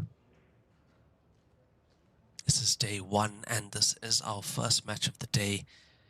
Notuli Malusi against Stephanie Adams from South Africa, race to 4. Score was 2-all after the time 100 minutes had elapsed. And what you are now seeing is the penalty shootout to determine who will be the winner of this match. We are at the sudden death stage now, and this looks good. That's in. That's in. Wow, what a shot from Natuli Malusi. Unbelievable. Both her points come from double banks on the black ball. Unbelievable. Stephanie Adams has to pot to keep this match going. And unfortunately, that cue ball going in. Winner of this match, Natuli Malusi, with those two excellent double banks on the black ball. Players for the next session, Unbelievable. please get your Beautiful stuff. Beautiful stuff. Unbelievable. Players for next session, please get to your table. Stay tuned with us. We have the next session in around Referee, 4 get to 5 ready minutes and do on the this lap. table. So yeah, stay tuned and we'll be right back. Winner of the first match of the ladies mixed segment of this tournament, Natuli Malusi from South Africa.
To be included in the Olympics, a discipline needs to widely organize a series of events targeting different groups in 75 countries. Only by completing this fill-in-the-blank question can one answer the exam paper of the Olympics. In 2024, it was a year of practical efforts for Joy to fully implement the initiative of Heyball's incursion into the Olympics. What have we done in this year? Delivering speeches to convey determination. In December 2023, the Understanding China Forum, hosted by China Institute for Innovation and Development Strategy, was held in Guangzhou. Zhao Yuanshu, the founder of Joy Billiards Group, was invited to attend and delivered a keynote speech titled Chinese Dream of Heyball, Advancing Sports Power into the Olympics, which caused a strong resonance in the world of billiards and even the sports industry. 加油！加油！加油！ Expounding ideas to lead the industry. On March 23rd, during the welcoming dinner of the Grand Finals, which was the largest gathering of billiards professionals with over 400 association representatives from 73 countries and regions, Zhao Yuanshu delivered a passionate speech. A sport without the dream of the Olympics has no future. All Heyball enthusiasts should have the courage to say, not me, then who?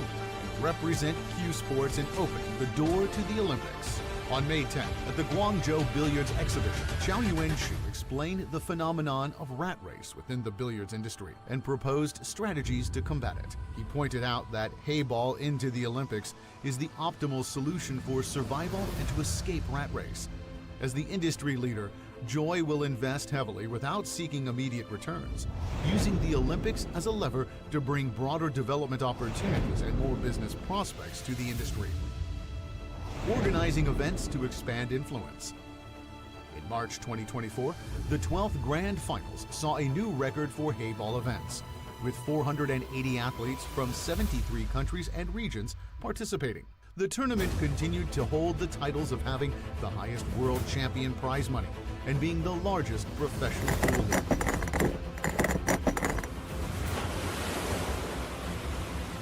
On July 29th, the second WCBS championship concluded successfully, with Heyball standing alongside mainstream European and American Q Sports. The world of billiards presented a new landscape. On September 18th, the inaugural Heyball World Championships opened in Slovenia, featuring 9 different types of international events, modeled on Olympic requirements. Based on this, Heyball will take one step at a time, with the goal of ending the history of Q Sports not being included in the Olympics, signing agreements to seek cooperation. On July 30th, in the presence of the great-grandson of Pierre de Coubertin, the founder of the modern Olympic Games, Zhao Yuanshu signed an agreement with Mr. Robin Mitchell, the president of the Association of National Olympic Committees, ANOC. According to the agreement, ANOC will strengthen the promotion and publicity of Heyball among the 206 national Olympic committees worldwide. Tracing Footsteps, a time-traveling dialogue with Pierre de Coubertin. During his visit to Paris, Zhao Yuanshu toured the Pierre de Coubertin Memorial Exhibition Hall. The spiritual legacy left by Pierre de Coubertin has become the fusion point of Heyball and the Olympic spirit, spanning a century.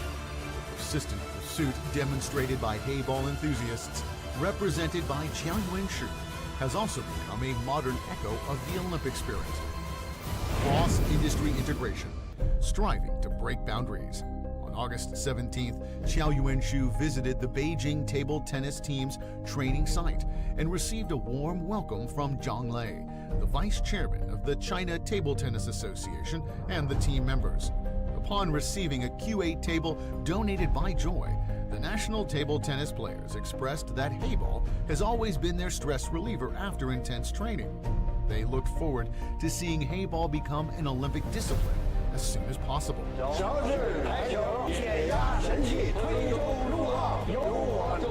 Receiving certification to consolidate status. On August 29th, ANOC officially announced a 4-year partnership with Joy Billiards Group and awarded Joy the title of Gold Partner for the ANOC General Assembly in Portugal. Aligning with national strategy, combining culture, sports, and tourism, Joy has promoted Heyball into the World Games, supporting the success of the event.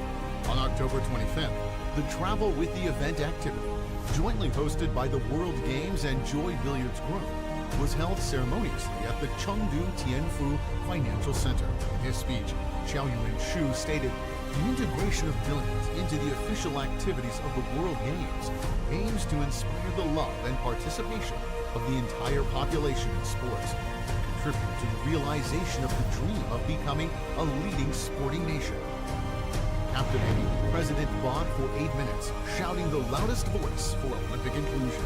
On October 30th, the 27th ANOC-GA was held in Portugal, bringing together representatives from the National Olympic Committees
Good day everyone and welcome to the 2025 WPA Heyball Parasport World Championship live from Brisbane, Australia, presented to you by Joy and Lieberwin.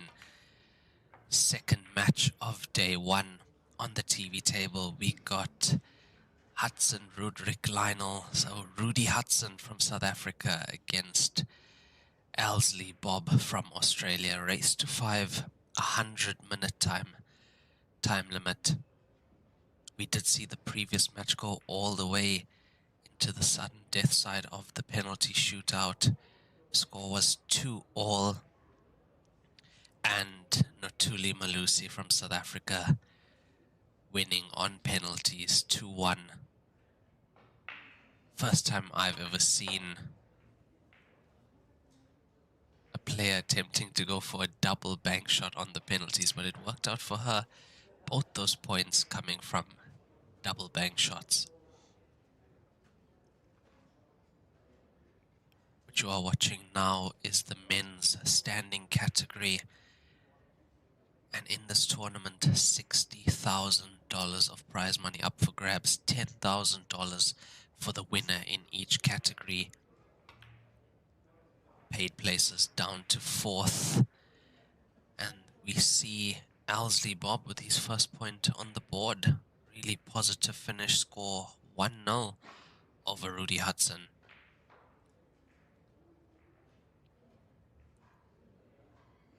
Rudy Hudson hot off South African Championship last week, doing very well in that championship. I do believe he was runner-up in the South African Championship.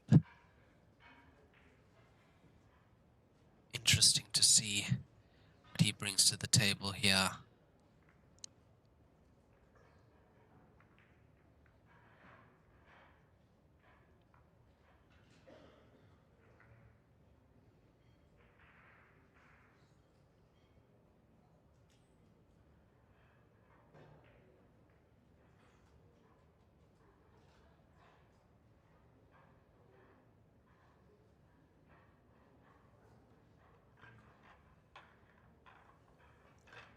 As you can see, we have moved away from the magic rack. We are now using the triangle to rack the balls. If you have watched our streams in the past, you would have seen us using the magic rack, which became slightly too predictable for the players. So the new revision 2025 set of the rules using the triangle, as well as you can break from anywhere in the balk area, and a legal break now means that just 4 balls need to make contact with the cushion.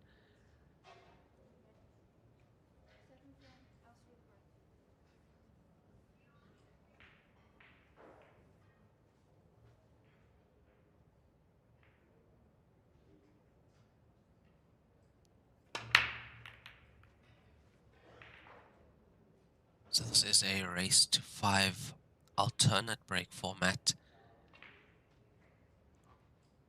As we see that break again, quite a good split on that, but just not potting anything on that. So Rudy to the table now.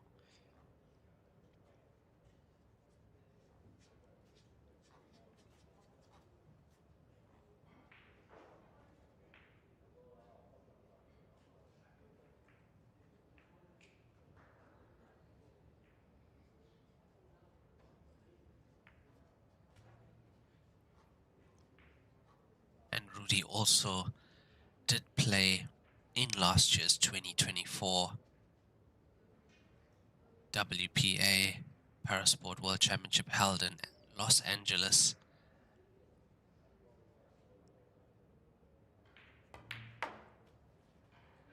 Once again, WPA and Joy putting on such a show for us here in Brisbane.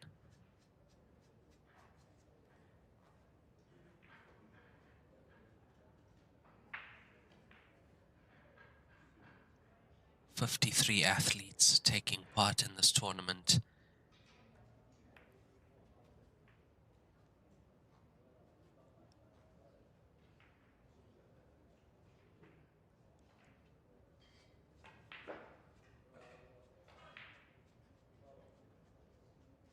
Rudy doing some good work on the solids thus far in this frame.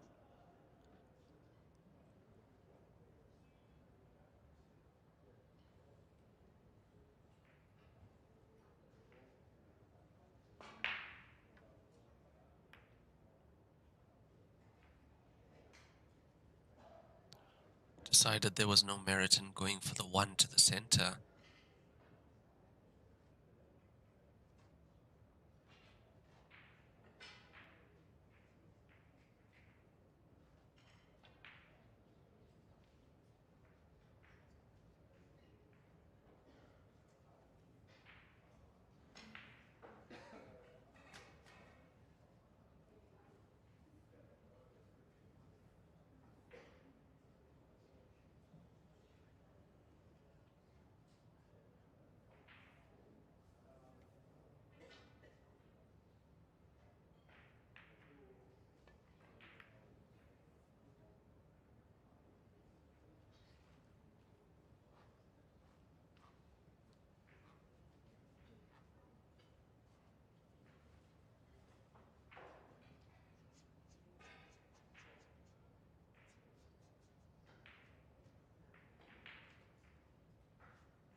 It's quite a good shot from Rudy. Looks like that 5 does pass into that center pocket as well.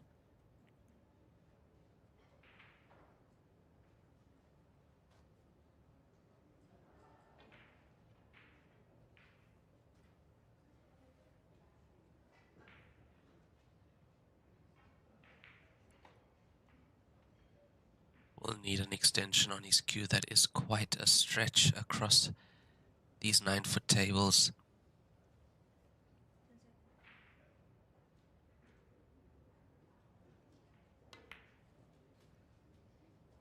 As you see the referee with the stopwatch in her hand, it is 45 seconds per shot with one extension of 30 seconds per frame.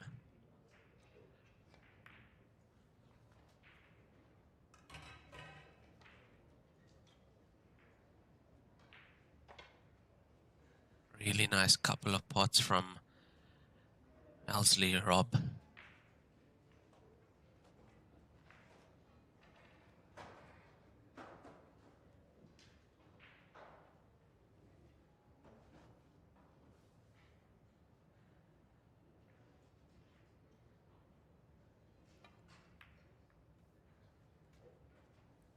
Another one just off that 3 ball.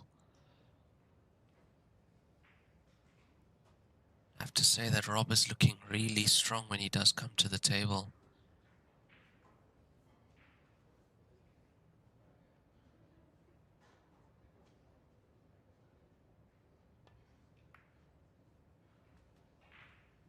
Yeah, I was keen to see how he played that, knowing that the pocket can keep it out if you do play it at pace and you're not perfectly accurate.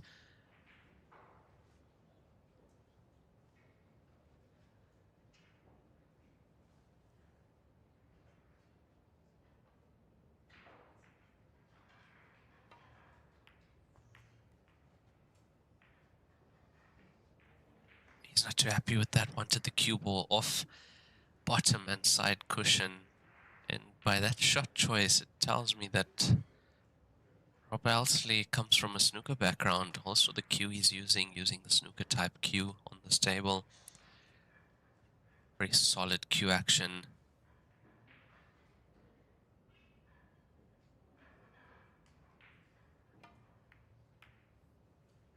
Oh, what a shot that is. Beautiful shot from Rob. You see him coming around to have a look at whether that black ball does pass the 3. That'll determine how he plays This 13 ball.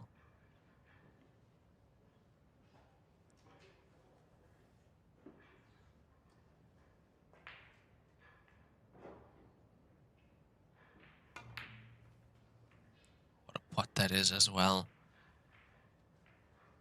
I was looking to get slightly more action on that cue ball to come down the right-hand side of this table.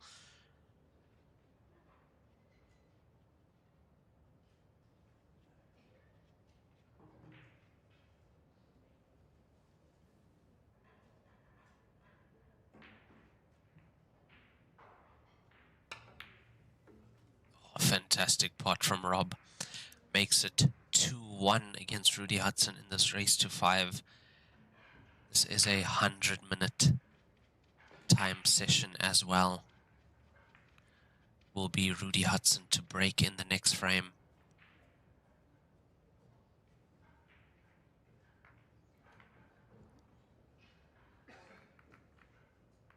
That was a fantastic finish from Rob. Excellent, excellent clearance on those, and a great pot on that black ball as well. So Rob definitely does mean business here in this tournament. On table 6 at the moment, we do have Irving Gomez against Stephen Cartwright. Stephen Cartwright currently leading 1-0 in that. The live scores and the draws are on digitalpool.com. You can find those links on our Facebook page, as well as, I believe, in the comments section of the stream.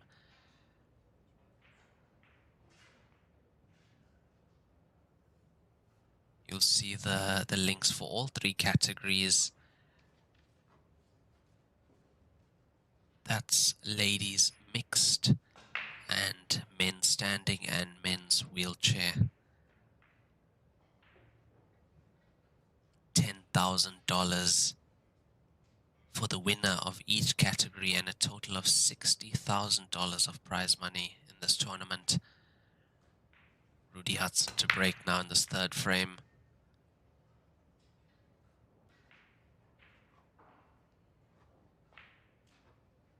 Using the side break, I believe, 2nd ball.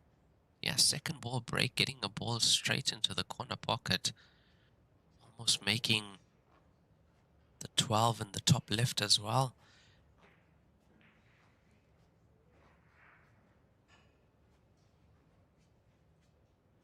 Rudy sporting that South African kit as well. Beautiful South African kit.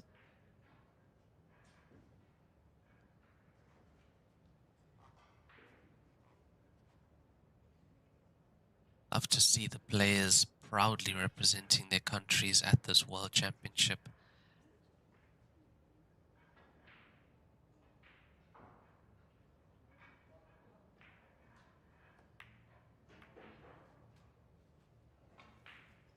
Nice combination from Rudy. That was not easy at all. A lot of distance between cue ball, object ball, and both object balls.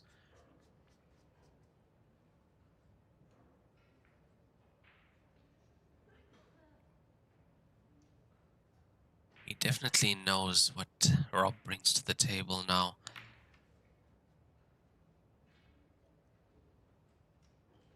And I think that's why he's left the 14 in the bottom right corner pocket, knowing that it blocks the 6, 7 blocked as well. So what is the play for Rob? Looks like a very attacking player to me, so first thing he's going to do is try and get rid of his problem.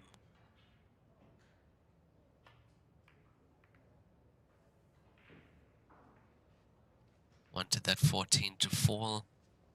Thought he could have gone 6 into the 7.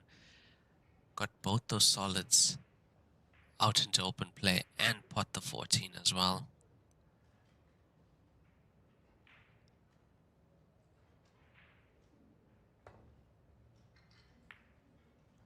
Obviously, it does sound much easier when you are sat here watching than actually on the table. You have to remember that this is the main table as well, TV table. has its own arena.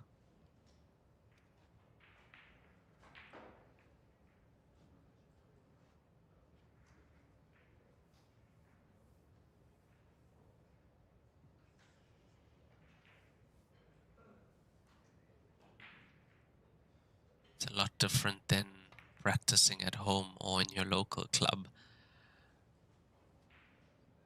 A nice little carom combination from Rob.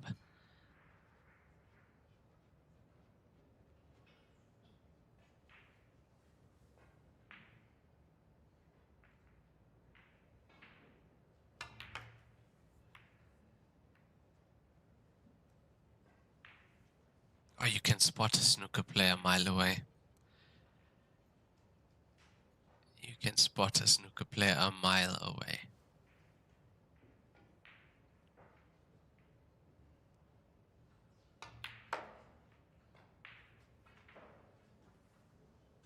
Oh, and he potted the 14 in the corner with that shot as well, so pocket open.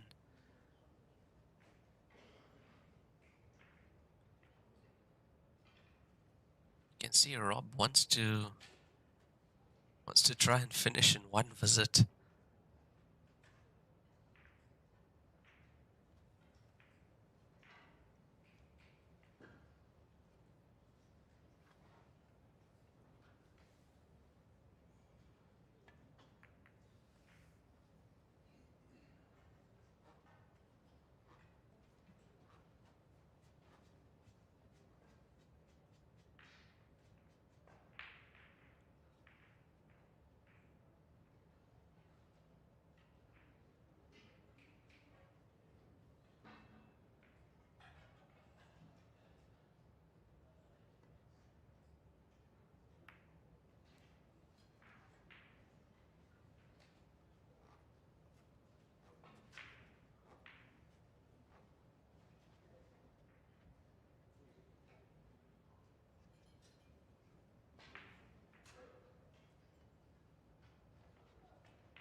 1 2 1 2 1 2.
Testing.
We see Rudy getting that pot on the 4-ball to the center pocket in this fourth frame. He's currently 3-0 down against Rob Elsley from Australia, Rudy Hudson from South Africa. If you're just tuning in, this is the second match of Day 1, 2025 WPA Heyball Parasport World Championship, live from Brisbane, Australia, presented to you by Joy and Lieberwin. I'm your commentator, Raymond Tilak from South Africa, and joining me in commentary is Lenyukta Chetty from South Africa as well. Hi, Lenyukta. Good morning. Well, good day, Raymond, and hello, everybody, wherever you're tuning in from all over the world. I'm Lenyukta Chetty. Thanks for having me, Raymond. It seems a little bit surreal, I'm sure, for you. Hey, it seems like maybe just yesterday you were at the Parasport, the inaugural Parasport event in Los Angeles. Yeah, very true. Very true. And but it actually was just 2 or 3 days ago where I actually saw some of these players playing. I mean, earlier we had Notuli and Stephanie Adams, and now Rudy Hudson, South African players that were playing in the South African Championship recently. So they are hot off that tournament, and I do expect to see big things from them in this tournament as well. Yeah, that's awesome. I mean, that, like you said, hot off the um, this Parasport event in South Africa, the national championships last week. And I mean, kudos to South Africa, very well established federation in South Africa that's been going since 2019. South Africa, one of the countries outside of China to have taken very quickly to Chinese Heyball, Chinese pool at that time, and now called Heyball. And it shows, I mean, you see a lot of South African players in all of the WPA and Joy events. Hey, Raymond.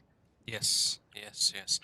Definitely a lot of South African players. And yeah, as you say, one of the first countries outside of China to be playing a lot of Heyball and having quite a few tables. But I must say, a lot of tables now all over the world as well, especially with last year's from China with Love tournaments and now this year Joy Billiards uniting the world.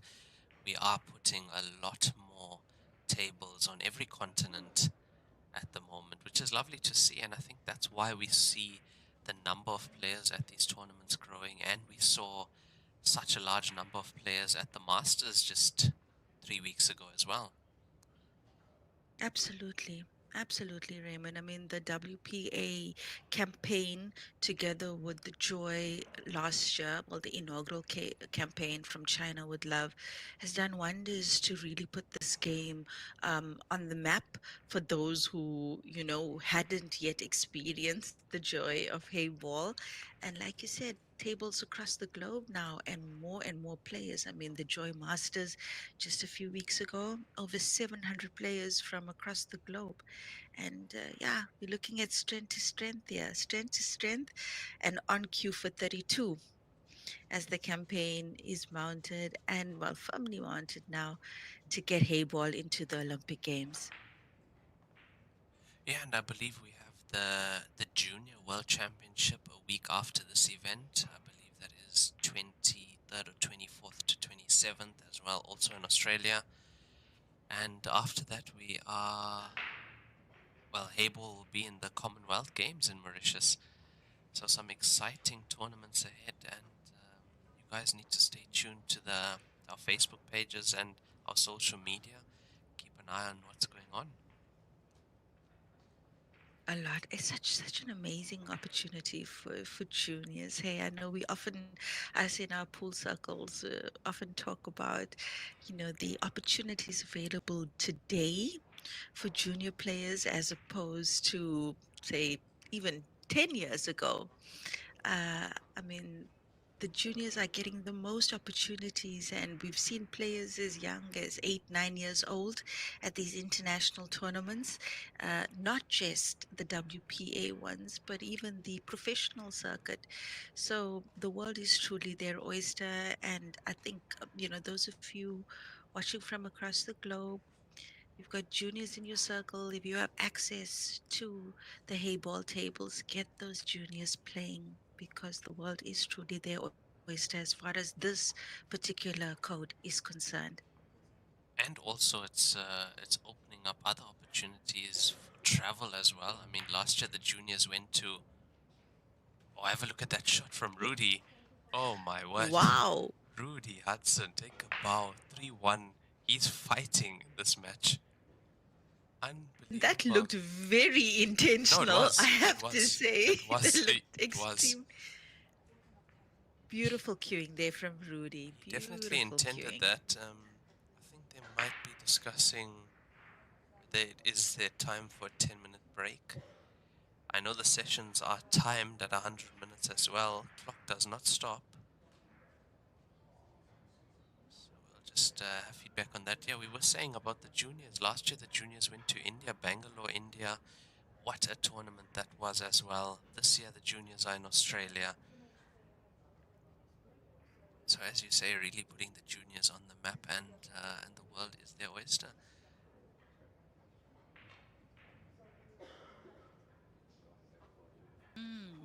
Looks Does it like look 10-minute break? Yeah, it definitely does. See Rudy exiting the arena. So 3-1. This is a race to 5. Rob is 3-1 up against Rudy, and it looks like that is a 10-minute break now.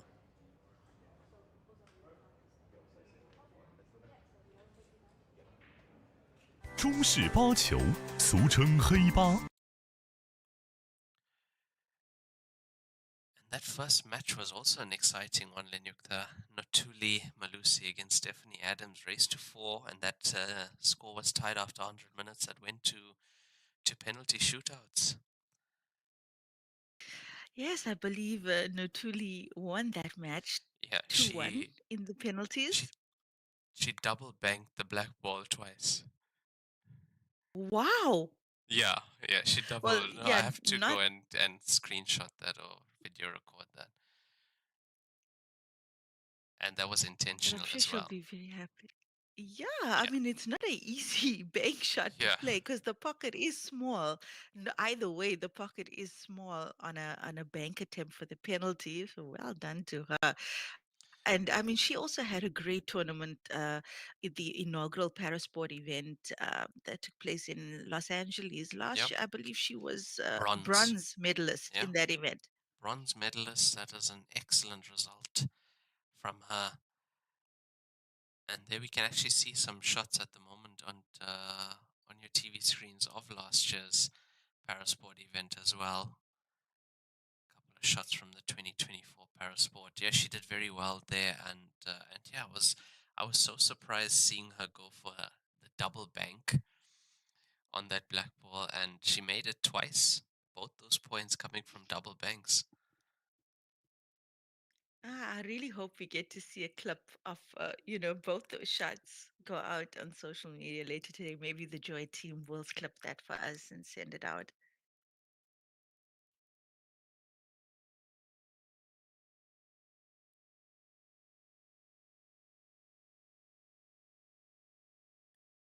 Yeah, would really hope to see that as well.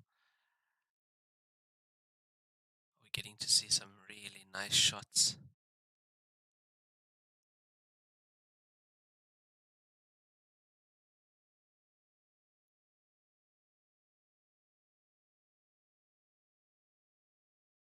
So I don't know if you caught some of the earlier parts of this match. Rudy Hudson against Rob. Rob, a snooker player, you can see it by his technique and queuing very confidently on this table.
So the players are back after that break, and it is Rudy Hudson to break in this fifth frame. He is trailing 3 frames to 1 over Rob Elsley from Australia. We did see Rudy using the second ball break earlier, and again, it's a very consistent break from him, getting that ball into the corner as well as the one into the top as well. Have a look at this.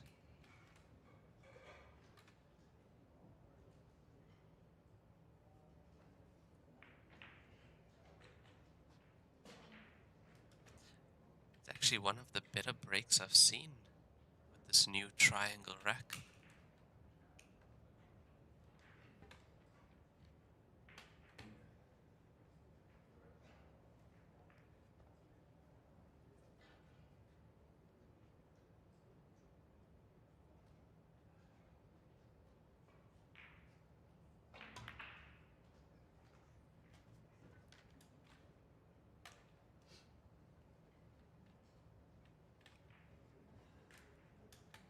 Has secured stripes in this frame.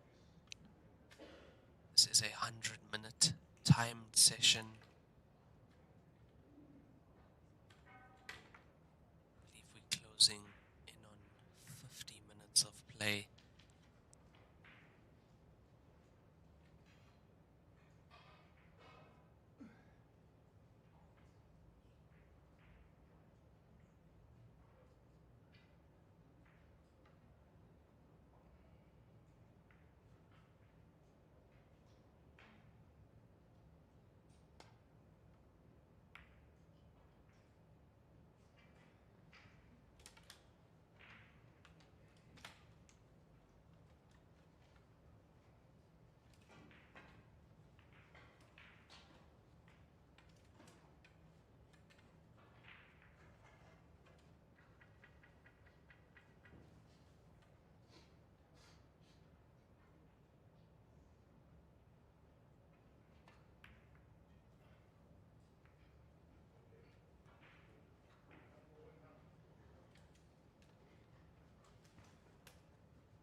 Oh, we see that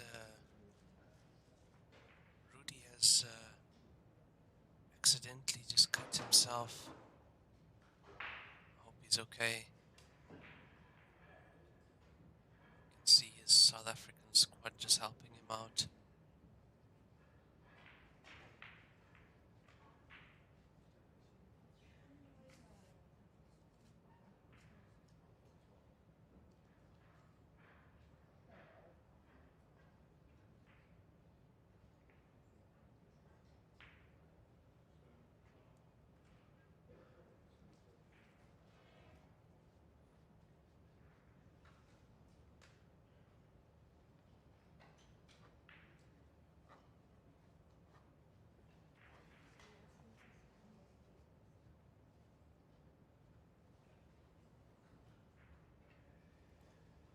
I think he might have just caught himself on one of his crutches, Lenyukta.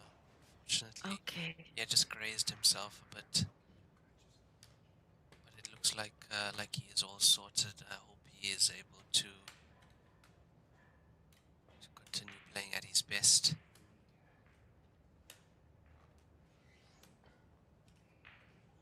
You know, Raymond, you would have had an opportunity to congregate, socialize a lot with these players at the Los Angeles event last year. And, you know, with the fully able bodied players, we often talk about how challenging this game is. Um, what was the general vibe from the players who were exposed to Heyball for the first time from, the Parasport fraternity? That's a very good question, and no, it was an excellent vibe there in Los Angeles. But I think one of the things that the players did enjoy the most is when they came up against me on the practice tables. So that was my way of congregating with the players.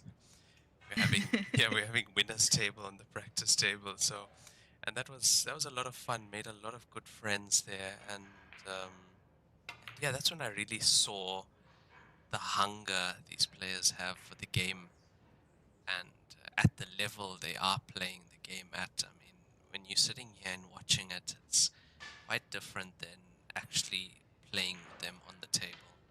So it was an excellent experience. I got to know a lot of these players really well. Many of them are playing in this tournament as well. I'm sure some of the names you've seen popping up on our streams before, like Andrew and Irving Gomez as well, Sam Zhang. These are all players that played last year and are playing this year as well. Hendrik Larsen as well. So just a lot of hunger to play this game. And yeah, you saw the practice tables. The practice tables were never free at in the previous event, and I'm sure that's the same with this event as well. I know. I mean, I spoke to a lot of people that attended that event, um, that weren't necessarily competing, but went as support staff or admin staff to the event. And,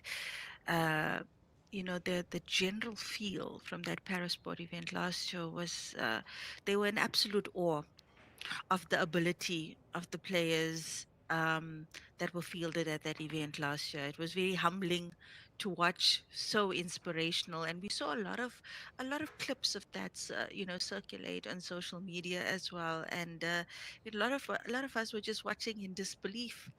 We take so much for granted, and I think with these events as well, we're really able to feel a lot of gratitude, but also just admiration for what these players can do. Most definitely, yeah, most definitely, and yeah, seeing that firsthand, seeing that live, it was quite an experience. Oh, he's missed that. He's missed that. Can you see? Have you seen that Rob comes from a snooker background, Lenyukta? Judging by his Yes. technique, yeah. Mm. I'd love to see, more of these players' profiles develop online, as these tournaments progress, because it would be so nice to know their story. Besides, like, just the Q Sports story, I'd love to know more about these players. And also, I'd really like to see them play at the Masters as well, at next year's Masters. Mm. Want to see them there. A lot of pressure on Rudy now. If he wants to take this frame, he is 3-1 down in this race to 5, and that black ball sitting in the pocket.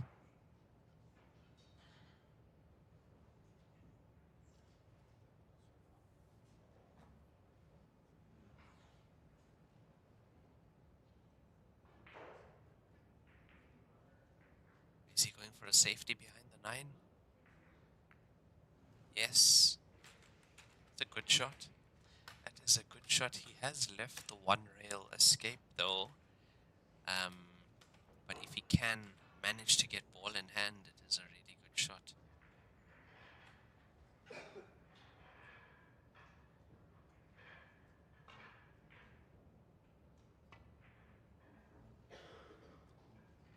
No, it's not there. That is ball in hand. Almost. Yeah, almost. Ball in hand for Rudy.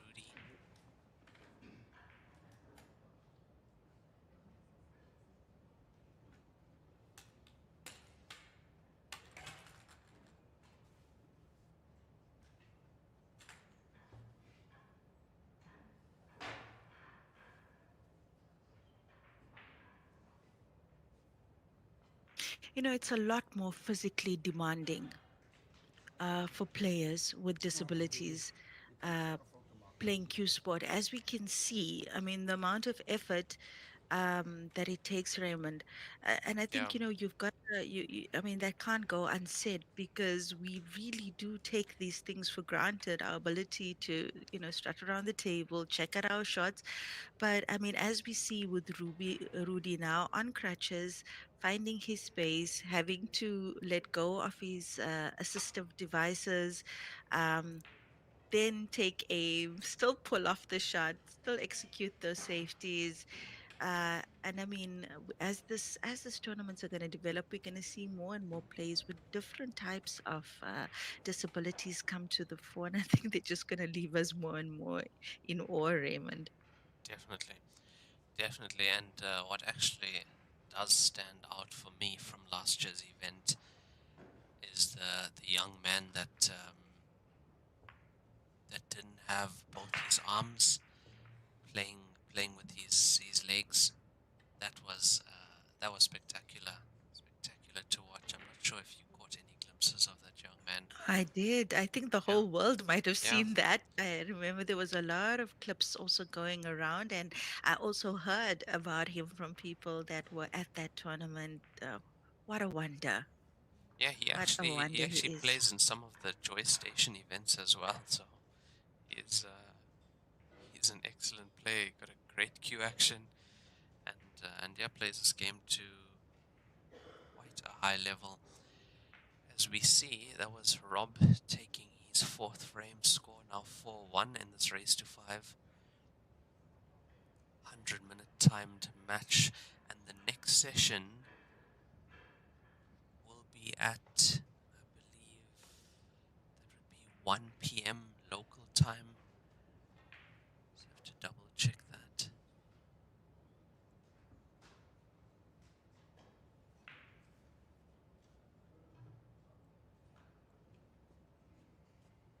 The sessions are from 9 a.m. to 9 p.m. local time in Brisbane. First session was at 9 a.m. This is the second session, 11 a.m. session. So yeah, next session should be at 1 p.m. local time in Brisbane.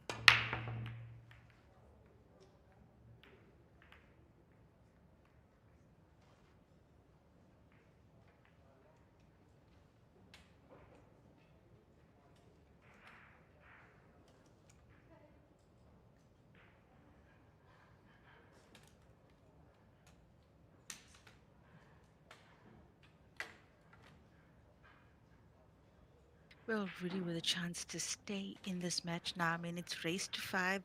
Rob on the hill here. This is a double elimination format, correct, Raymond? Yes, it is. It is double elimination until half the field is eliminated, and then we go to single elimination. So, with men standing and men wheelchair, it looks like we have normal tournament format double elimination, and with the women's mixed, based on the numbers, we have double elimination as well, but it is group format.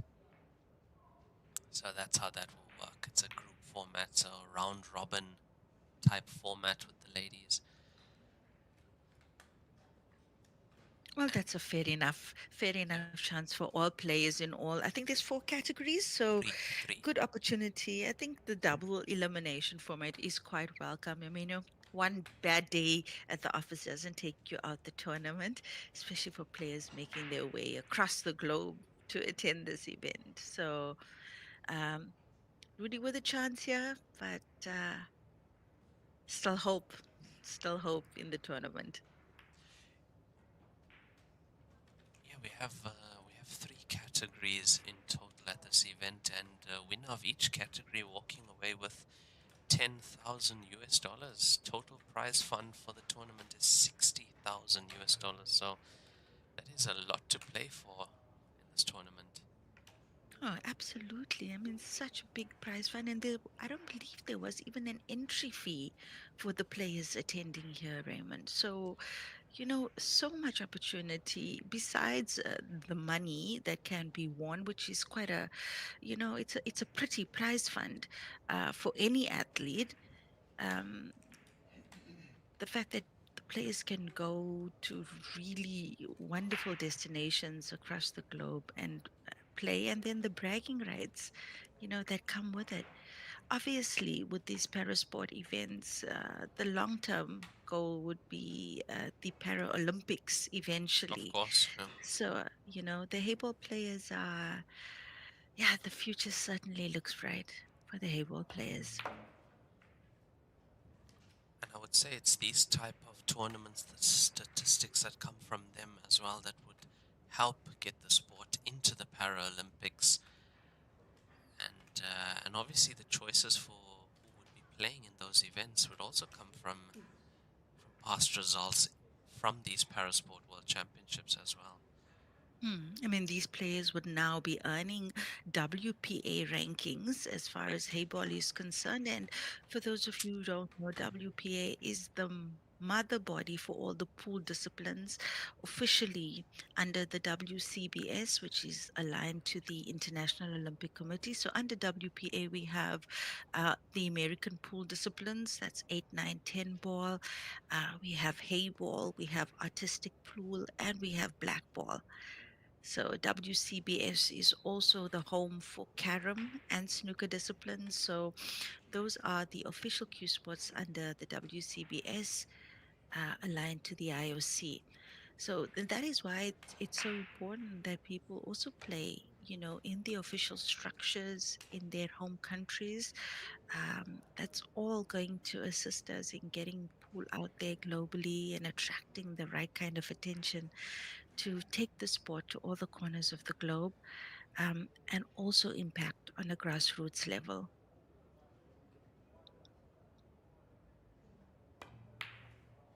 Oh, that's a nice shot there from Rudy. Look at that. Have a look at Rudy go. Nice couple of shots from Rudy in this frame. His opponent actually has not put a ball in this frame yet. Still got 7 stripes on the table. I do believe this black ball goes to the bottom left as well.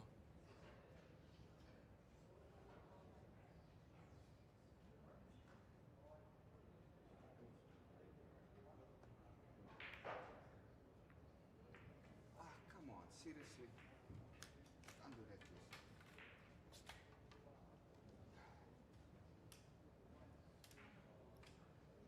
No doubt he's a little bit disappointed with that. I did see, I don't know if you caught that, Raymond, but I saw there was a little bit of a balance issue when he took his stance for that shot.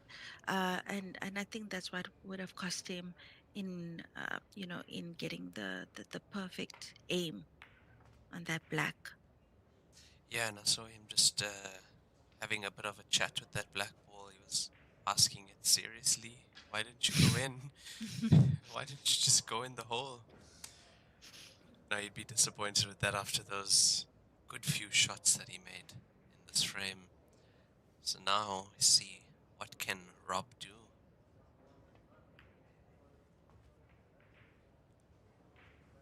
Keen to see how he deals with the 9 ball, bottom left of the table. Well, it looks like it passes the black. Oh, I don't think very so. tight. Very tight. Very, very tight, yeah.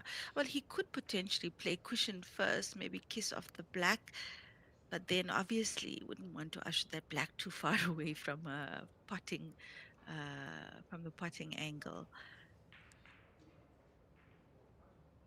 I think he's going into it. Yep.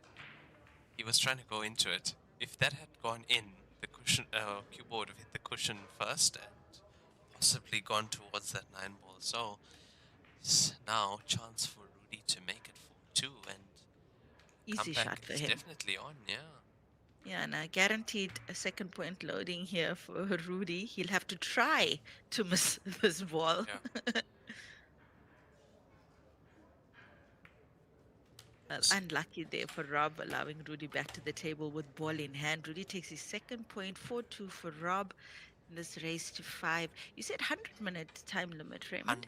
100-minute time limit, and the clock does not stop. So the clock does not stop for racking, Oh, and that's I fair. think even Mm. for the 10-minute break as well. So the clock does keep running. It's like the entire session is timed throughout the tournament. It's Well, not I an think 100 individual. minutes. Yeah, 100 minutes is fair. We know with ordinarily we usually allocate about 60 minutes for race to 5. So 100 minutes with the clock not stopping for racking or the break, I think that's still a decent amount of time.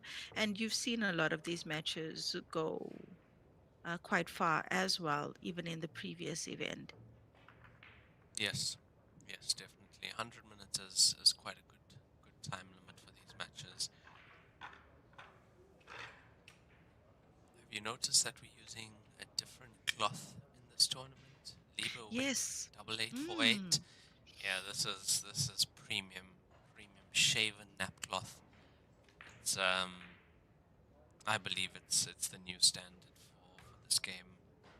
Well, And I you think, play on Libowin, don't you, yeah, Raymond? You I have do. Libowin. How do you find the cloth? No, it's excellent, but if you're not queuing well, if you're not hitting center white, and you're queuing across the ball, you will see some issues in your game. But no, it's an excellent cloth to play with, and I think that's why the Joy are using it in their tournaments as well.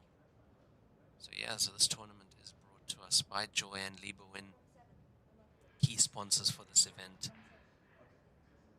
Also playing with those Aramuth TV Cup Pro Set balls.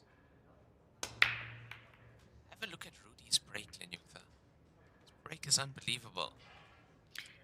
How is he every single break he has pots? I think the first break was 1 ball, second break 2 balls, and this one there's 1, 2. I did see a third. There we go. 3 balls in the break, as easy as that. He strikes that second ball quite firmly and at quite a speed as well, really generating a lot of power there, but like controlled power, if you know what I mean, Yes, Raymond. he makes it look so easy. I really can't get around that break of his.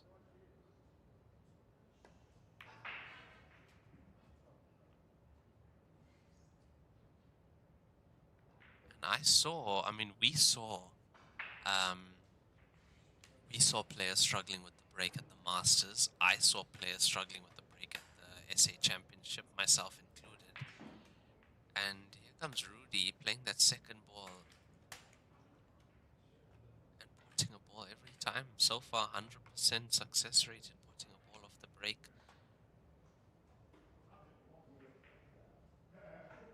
Raymond, is the shot clock instituted in the Yeah. Parasport games? Yeah. Referee is timing it 45 seconds a shot, one extension of 30 seconds. Wow. Normal. We're playing normal Heyball rules, revision 2025. And that I rule must say, set. I am surprised. Yeah.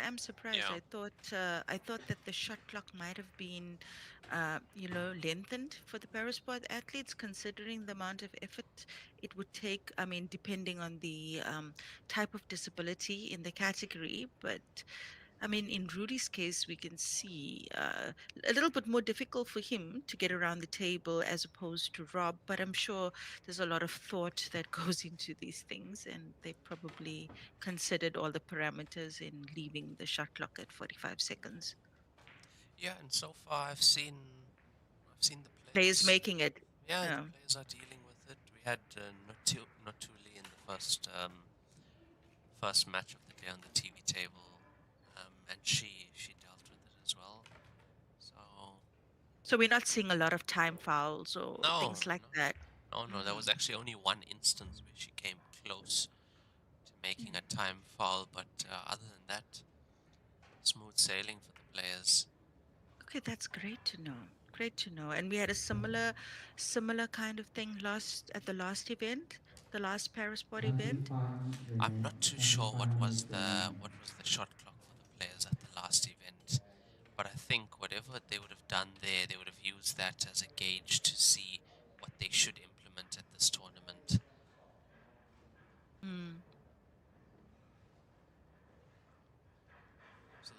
that we are using, and we started using this year before the Masters, was actually the rule set that was trialed in the 2024 Parasport World Championship. If you recall, the break rule was changed then, and at that time we thought it was just for the Parasport players, but that became the rule set that we use now. Yeah. I think that the new break rules was met with a lot of, let's say, opinion globally. But I think by the end of the tournament, people were like, we prefer this kind of rules now. It makes the game a little bit more exciting and not as predictable, especially as the, as far as the top players are concerned. So once again, Raymond, it's, break from anywhere and winner breaks. In this tournament, we are playing alternate. They have made it here. They have made it alternate in this tournament, as well as the South African Championships as well. We had alternate break format there, so I think that is that they leave up to a tournament rule, depending on the tournament, the situation. They change that depending on the tournament director's choice. Yeah, he's quite lucky that didn't fall. Have a look at the position he would have had on the four afterwards.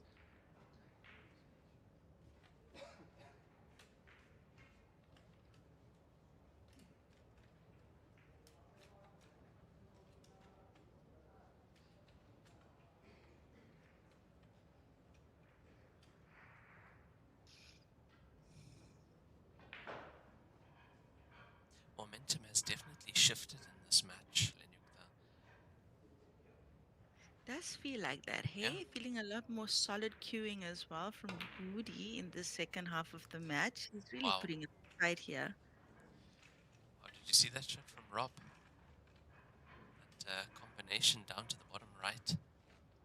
Unbelievable. He's also a very confident player, hey? Oh, yeah. Got quite a strut about him. Notice that owns frame. owns the table. Yeah. Notice that instantly. Also, if you look at his technicals based on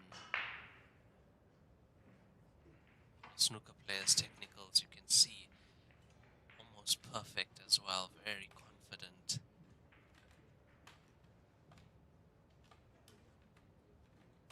So it really has to go. You have to go 4, then 7 here.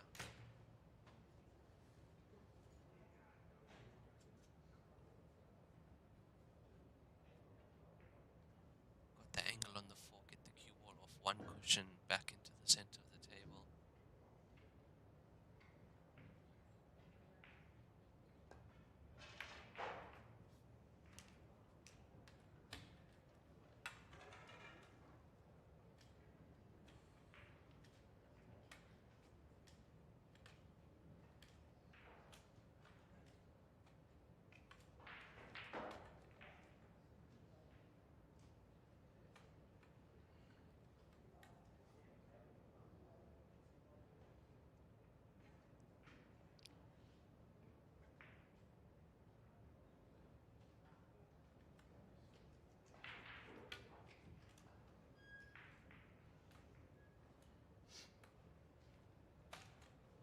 Where do you think he's taking this black ball to? It does pass into this pocket, so I'd have to say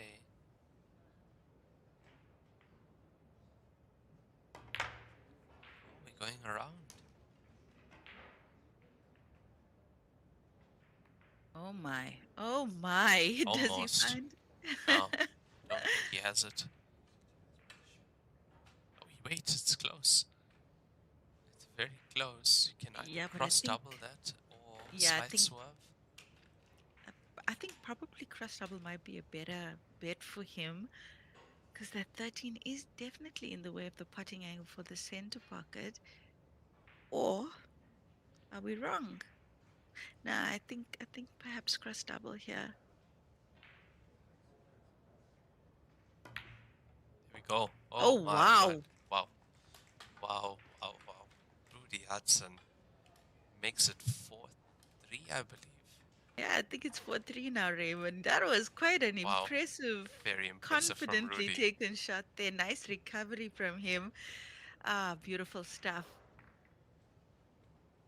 And Rob was up 4-1, I believe, just a second ago, and just like that. Yeah, tide has definitely turned. I think he was 3-0 up actually. Start of this beginning of this match. And looking at the time, I believe they would have started at 10 past of the session.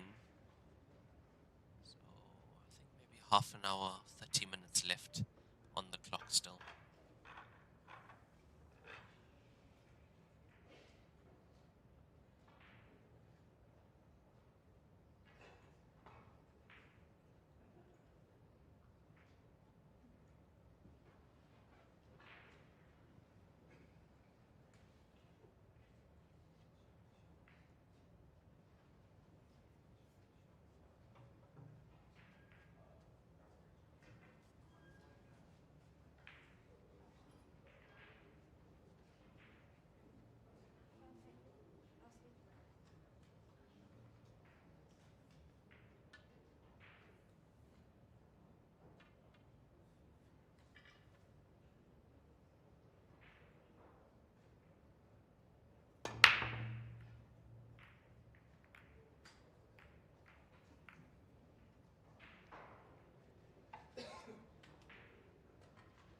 That's a dry break from Rob.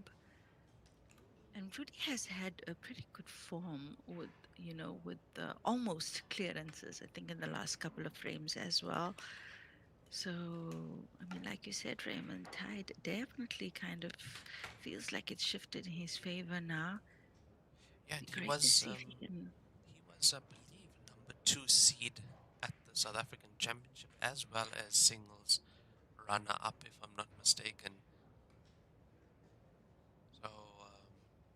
So having the South African Championships just before this event, major bonus to the South African players.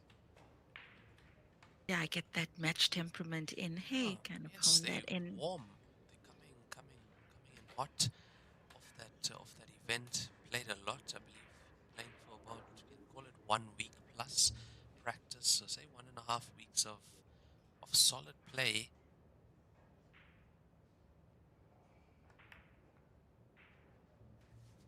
And you can see it by how comfortable a player feels on the table. You can actually see it the way they, it's not as if the table looks difficult or they're worried about the pockets.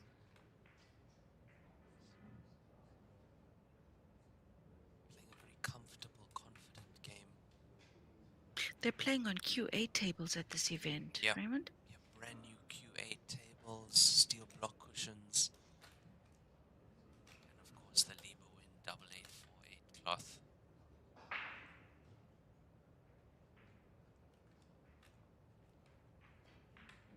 I'd actually love to hear from the players during the tournament or after the tournament about the experience on this cloth, because it is quite different to what they'd be normally playing on. You can really feel the difference.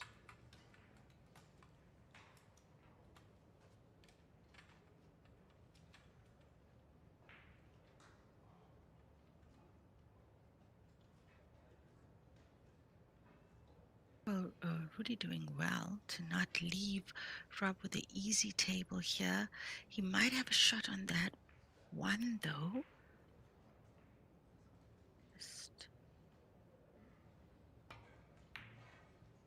Oh, nicely taken. Piece of cueing that is.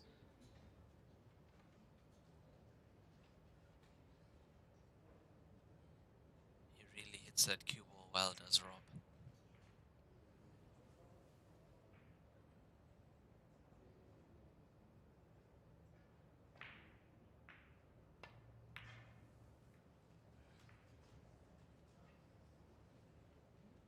I'm sure he's a very dangerous player on the snooker table. I'd actually love to hear from some of the other Australian players how good Rob is on a snooker table, because you can see his technique and his cue action is excellent.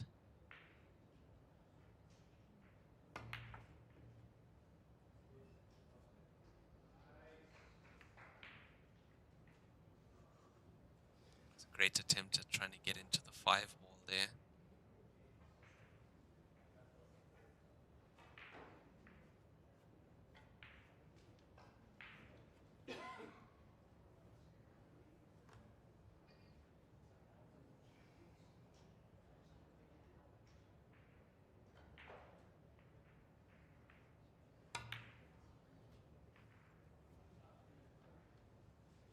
Looks like he might want to bank this 5. I think he's not going to want to. He doesn't really have much of an angle. You know, if you look at the way the last 3 object balls are looking, yeah, he's going to go for that Has bank to. now. No choice.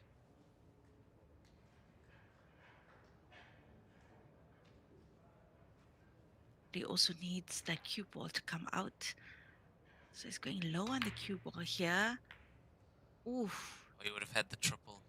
He would have had the triple if the stripe wasn't there. Very nearly. Well, Rudy from South Africa. Rudy Hudson with a chance to equalize here. And if history in the last 3 or 4 frames, well, 3 frames is anything to go by, the table's looking not too shabby for Rudy here, Raymond. I think he's got a real chance here to take this to an equalizer. One good shot. It's one good shot.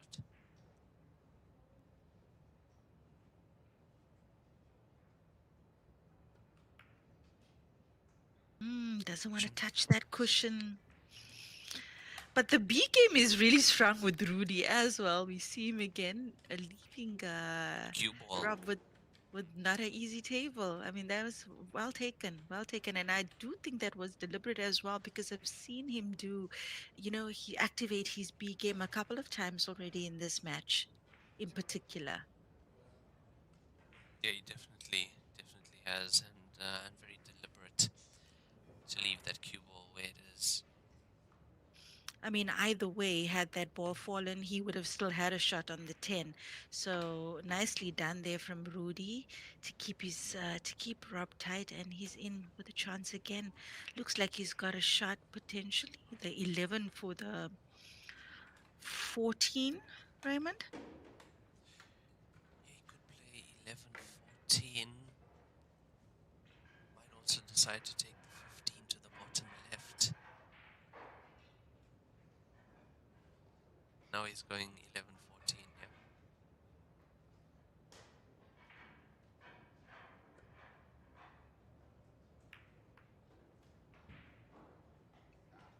yeah. A little bit unlucky there for him. Yeah, didn't make perfect contact with that combination, so looks like he's going to need a good recovery shot or a good cue ball from the situation now.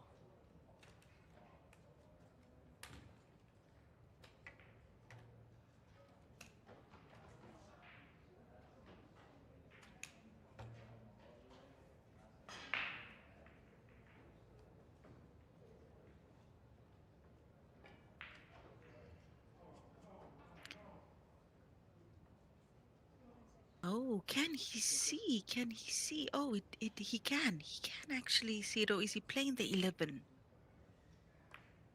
11. Yeah, he played the 11. And it goes. Oh, wow. wow. No, I never thought that ball could go.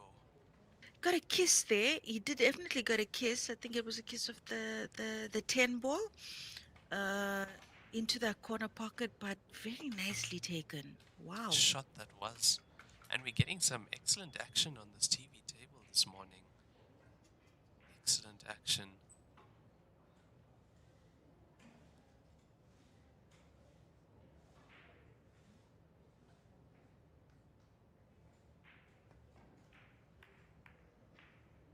Always the cue ball.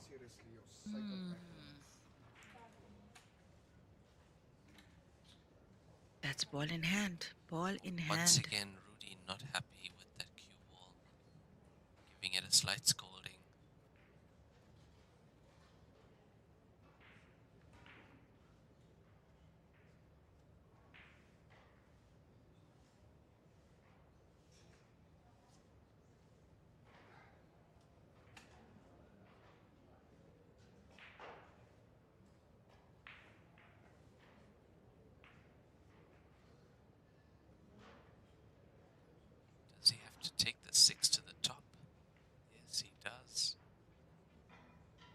has to go.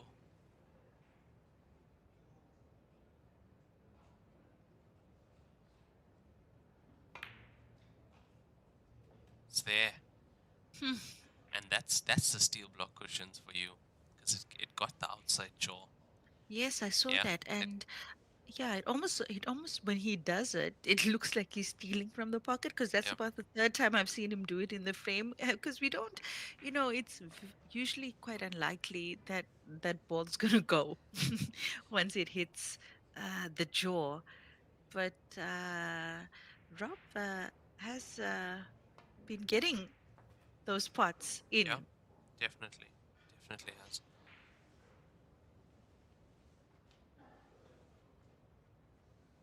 You can see he has great knowledge of the way these pockets work as well, which jaw to hit for which type of shot. And I believe that comes from his snooker background, because same cut pockets.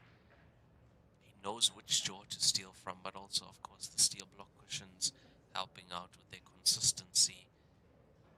Those shots. Oof. Yeah, Oof, that was oof, the oof, oof. one. That was the one. That was the ball to win this match and close this match out. But he has brought Rudy back to the table. Really surprised that he missed that. We saw him get the cushion first as he attempted to win this match. But yeah, I'm sure Rudy's very happy to come back to the table now. Let's see what he's going to do. He's got to do the most with this opportunity. The Yeah, black is wide open. if Rudy can grab this frame, that's gonna hurt for Rob. If Rudy can equalize this one. Mm-mm.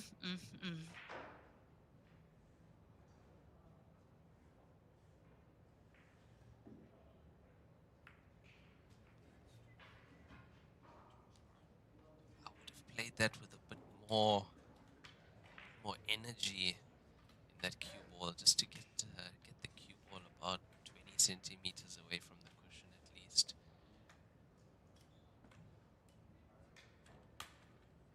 Think about the pressure on this 10 ball now. Yeah. I really thought he'd want to get a little bit more height of that cue ball, but obviously, I mean, that's obviously what he would have been going for as well. Just didn't touch it quite right. I wonder if Rudy will try and, play around the table, come back for the black, because we've seen him do it before. Oh, he's actually going for the simple route, and not bad. Not bad, I guess. That has definitely worked out in his favor. However, I mean, just look at this, Raymond. I mean, Rob definitely has, it's not easy, but Don't say double potential drop. cut. No, not double drop, not double drop, but potential cut for the other corner pocket. He's got that 10 in the pocket there to help with the white, but not a easy shot, but probably the only shot he should be going for now. He could potentially drop that 10 ball. He's going for double. Oh wow. Then where is this black ball going to finish? Yeah, you see, I thought he'd try to drop that 10, 5 minutes because then he remaining. wouldn't have been able to give Rudy as much options to get position on Yes. the black wherever it would have gone. So once again, ladies and gentlemen, in Hayball rules, you can drop your opponent's ball, provided you touch your object ball first. And in this case, it would have been the black ball for Rob, because that was the last object ball remaining for him. Yeah, pretty much handed this frame over to Rudy now. Mm. Looks like Rudy is going to take us to a decider. So that'll be another match going right down to the wire here on the TV table. How many minutes on the clock, Raymond? Do you have sight on that?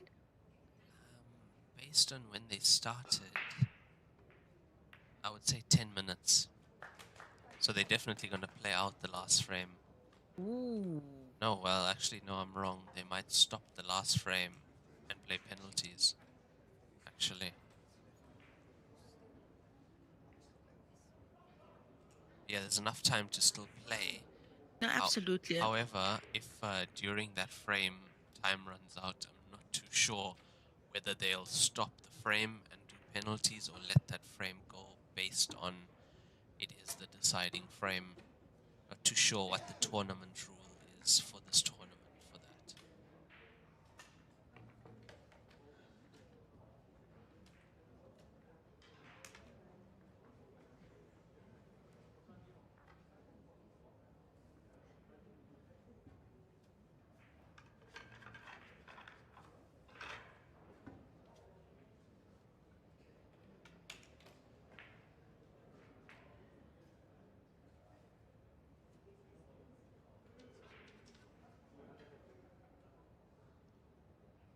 So Rudy did win the leg, so he will be breaking in this final frame of this match, score 4-all.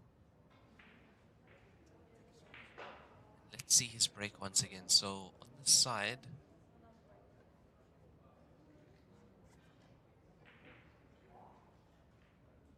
going for the second ball.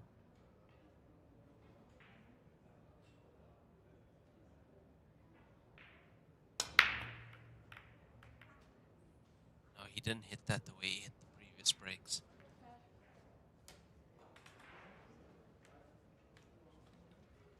Well, a lot of work on this table, and even with that cue ball down, Rudy will be a little bit relieved for that, considering how much of time is left on the clock and the form of Rob.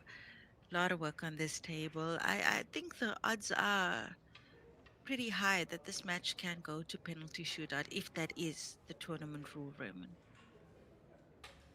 Yeah, be interesting to see that. I mean, we are also learning more about this tournament as it goes on. Subtle details like that, and there you see Rob had to play from within balk. Cue ball in on the break means the incoming player has to play from balk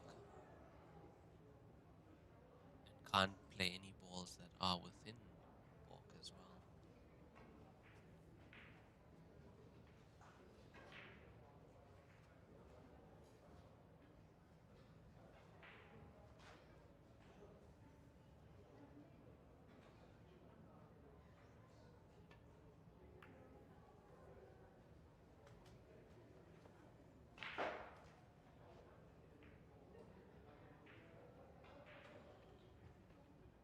Yeah, so I say we have under 10 minutes left on the clock currently for this session.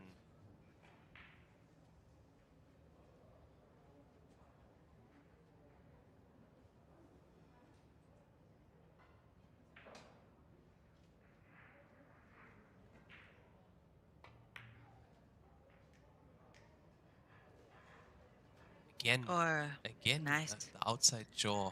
How does he do that? No, it's I love watching that. It looks like it's not going in, and then he just catches that outside jaw in the perfect place, and the pocket just accepts. Well, I mean, here we see Rob making what looked like a difficult table a few balls ago. He's really developed this frame well for himself. Oh my. Yeah, and have a look at how good he's with the rest as well. No problem. Oh yeah, he had a lot of sides on that cue ball. Try and check the cue ball back for the 9.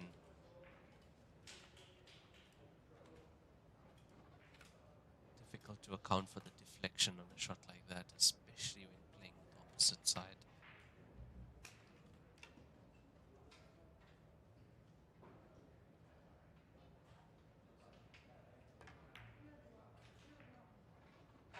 I was actually admiring the South Africans' kit earlier when Thuli and Stephanie were playing Lenyukta. Really nice with the WPA logo at the back. No, it is. It's a beautiful kit. Yeah. That the South Africans have here.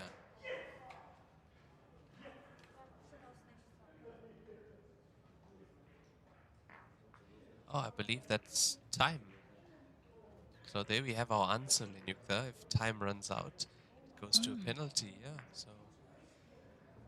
So is it 5 visits each and then sudden death, Raymond? Yes, and sudden death requires confirmation.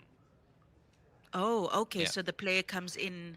Um, so if the first person makes it, then the second player still gets a shot. Yeah, has to confirm. Okay. We saw that Notuli was the first player on, and she made the pot, and Stephanie had a chance to confirm.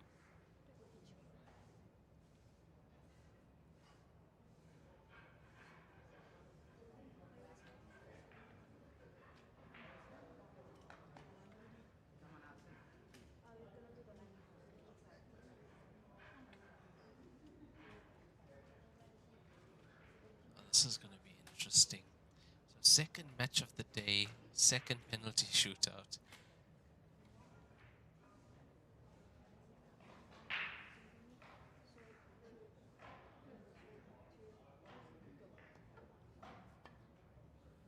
I mean, at the beginning of this match, it certainly looked like Rob was running away with Yes. the easy victory. Yep. I mean, it looked like 5-1 loading there for him, and we saw Rudy quite a comeback, taking those opportunities quite nicely. But if it goes the other way, well, if it goes in Rudy's favor, Rob is going to be a little bit gutted. I mean, missing those blacks to secure his, going to the next round with 2 lives is quite an advantage. Quite an advantage. Mentally, especially mentally for these players, Raymond. Yeah, it didn't look like Rudy found himself in the first few frames, and once he got going, he was playing really well. So overcut that black ball. He needs to make his adjustments.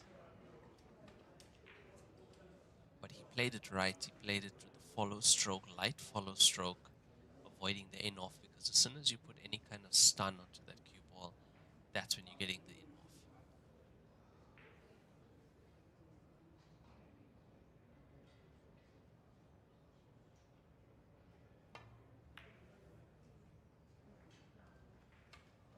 Similar to that stroke as well.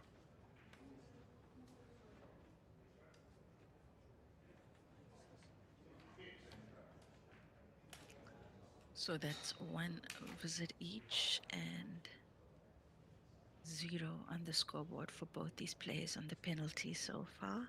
Rudy with his second visit.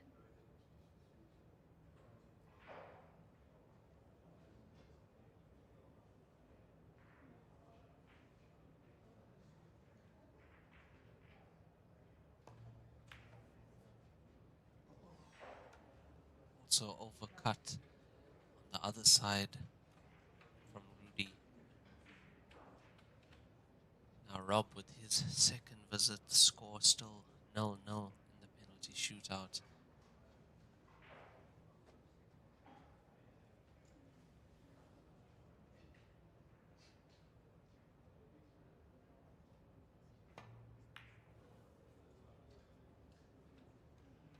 Both these players overcutting that ball.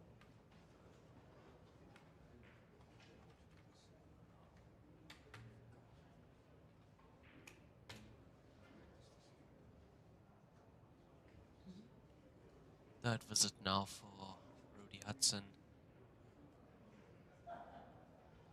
He's coming around to have a look at the contact point.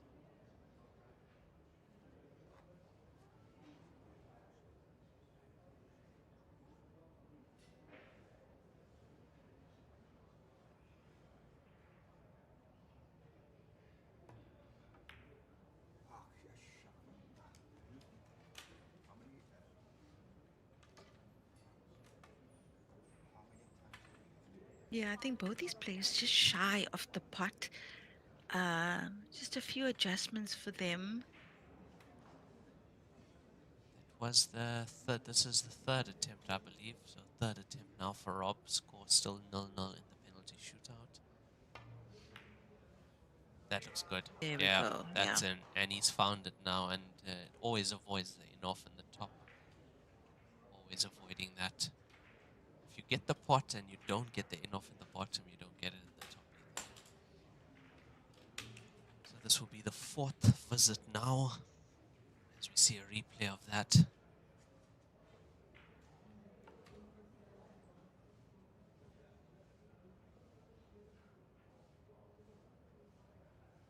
Rudy's had to work so hard to get back to 4-all.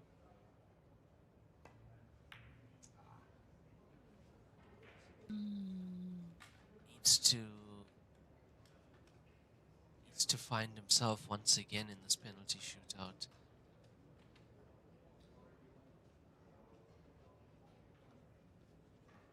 So fourth visit now for Rob as well. Sorry, you were saying? Yeah, I mean, if Rob makes this pot now, then he's automatically the winner. There we go. Yeah, you are correct. Yeah, Maya is saying finished. Yeah, because Rob only has one more visit left, and Yes. I mean, Rudy would have only had one more visit left. I mean, well done to Rob there. Really coming through in that penalty shootout, even though having a bit of a dip there in the business end of that played match. So Rob through to the next round with 2 lives, Raymond. Yes, and but what a fight from Rudy as well, man. What a fight to come back to make it 4-all. At the beginning, I thought it was going to be over. The way Rob was playing, Rudy hadn't found himself in that match. So, yeah, Rob is through. Score 5-4 to him, winning it on penalties 2-0. And we should be starting the next round within 10 to 15 minutes, depending if we have any other penalty shootouts. Yeah, stay tuned. I'm Raymond Tilak, and we'll be back in about 10 minutes. Over to you, Lenny. Yeah. I'm Lenyukta Chetty. We'll see you guys in a little bit. Don't go anywhere, and remember to share the news of the Parasport event that's happening in Australia. I would love to see more of you on the stream. Bye-bye.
Good day, everyone, and welcome to the third session of day one here at the 2025 WPA Heyball Parasport World Championship, live from Brisbane, Australia.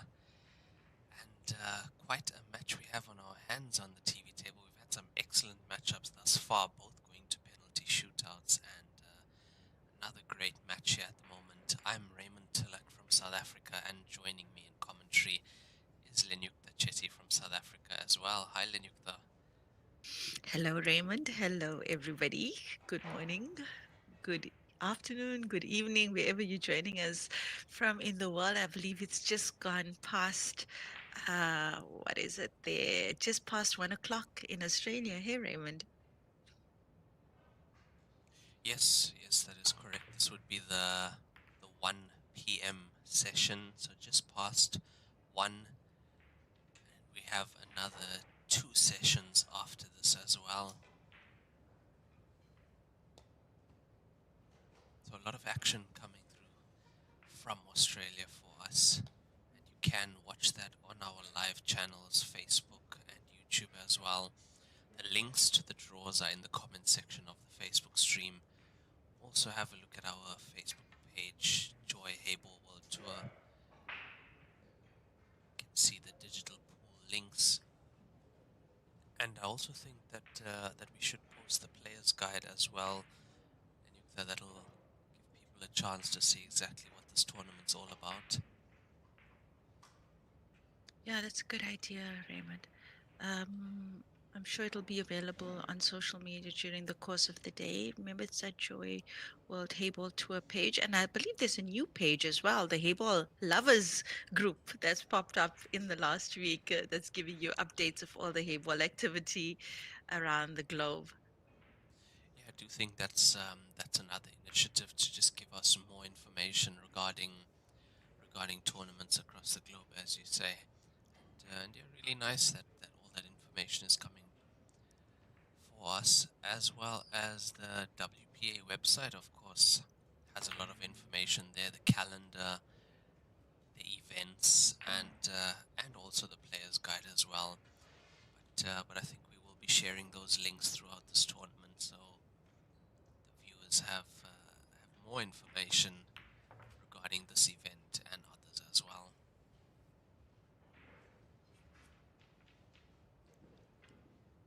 Liu Junwei on the table now. He's up against Jia Yuji.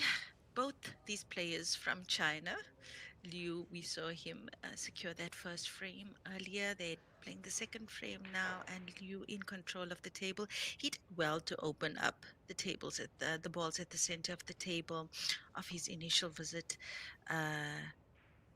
in this turn. And we see him making light work here. Yeah, he's making some these stripes. excellent shots, and as you say, opening up those balls.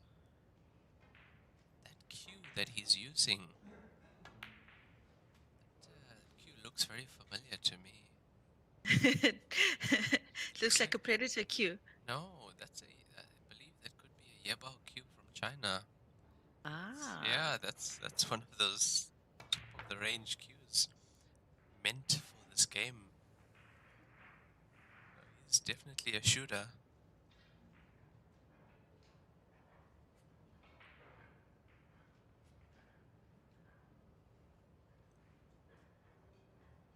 Having said that, he didn't leave himself the greatest angle on this black ball. And looks like he's going to play it for the corner pocket on the right-hand side of the table. Well, I think that's also just to give him a little bit of safety as well. But yeah, he's managed to secure the table, whilst that pocket anyway. A decent shot, and probably the right shot for him to play. A good recovery shot there from Liu. Yeah, he couldn't pot that the way Rob was potting it earlier. Off that outside jaw and in almost every shot. What's the play here?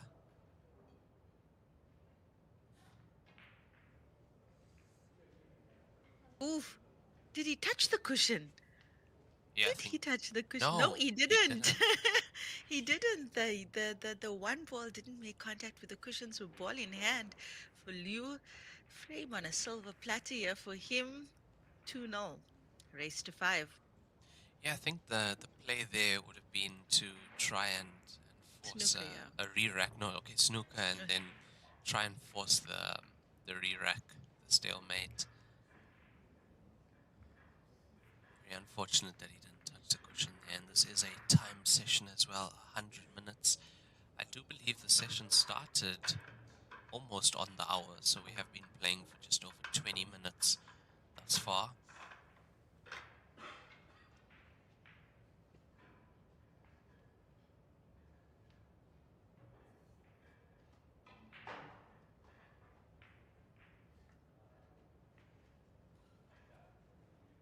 So once again, $60,000 of prize money up for grabs in this tournament in total. $10,000 to the winner of each category. There are 3 categories in this tournament. It's the ladies mixed, men's standing, and men's wheelchair as well.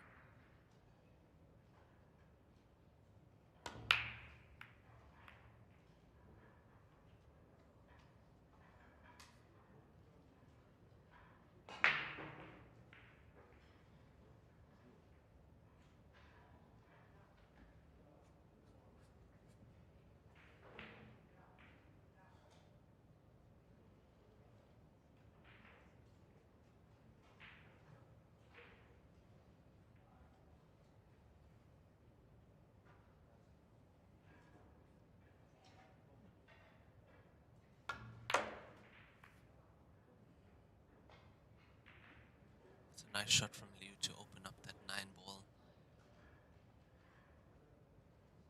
And it looks like he's about to get going again.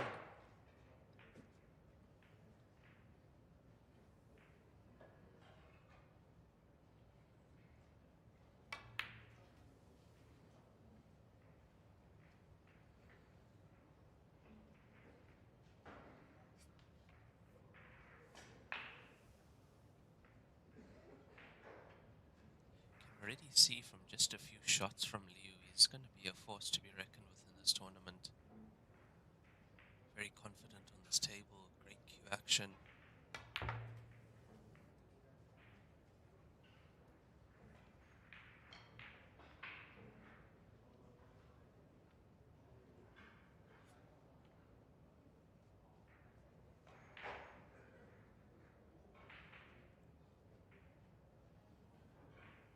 I wonder if he's going to cut this for the center pocket. Yeah, he is. And it's in as Nicely well. done. He's going to need another recovery shot, and I think he might have a shot on the 11 for the center pocket.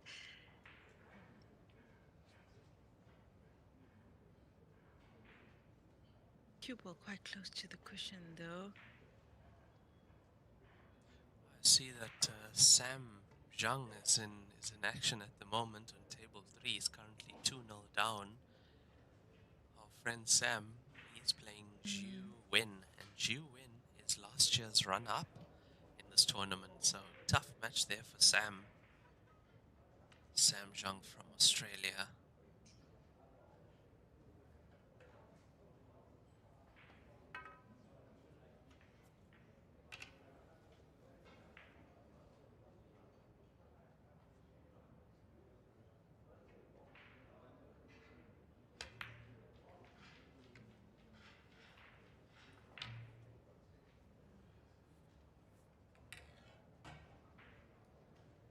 I think the pace kept that one out.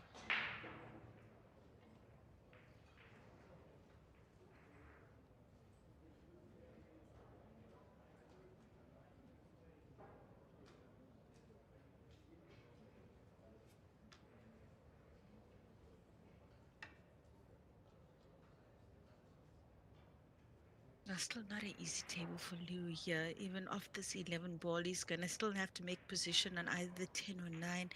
Will be really interesting to see what he does here. Oh, wow. What a pot that is. Wow. That was a solid pot from Liu. Shoo. That is an unbelievable pot from Liu.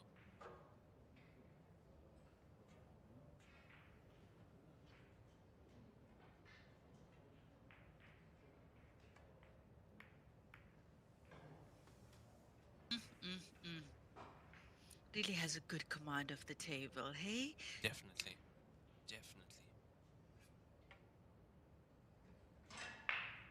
Liu Junwei looking really pretty to secure his third point here in this race to 5 against fellow countryman. How's the cue ball? I was worried about the cue ball with that shot. Does he have a gap? Does he have a gap between those two? I believe that's the 2 and the 6 there at the center of the table. Oh, wow. Can he see it?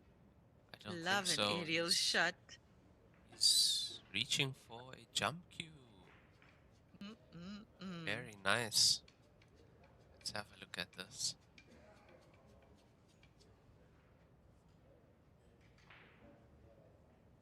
Needs to get quite a lot of elevation here. Also, not too much power. Doesn't want to pop the cue ball off the table. Oof. Wow.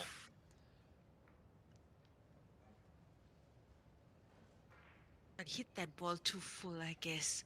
But nice But try it was a there brilliant from Liu. hit. That was a brilliant hit with that close jumps like that. Not easy to control the power at all. Brilliant hit.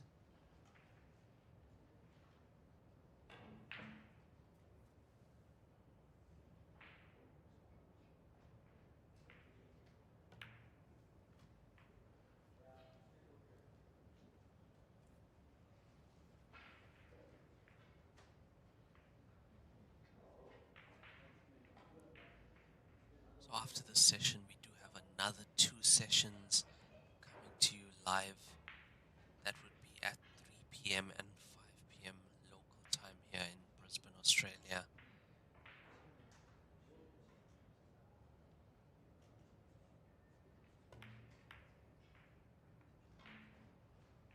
Ooh, he's managed to not leave him a direct shot on the 8. He could potentially swerve this or try and jump again, I guess, Raymond, but he's looking at the indirect route to the top cushion as well. Yeah, I think cushion. I wouldn't use the jump cue here. I'd rather go cushion. Based on the angle, you'd have to be hitting that black ball. Oof. Center. No.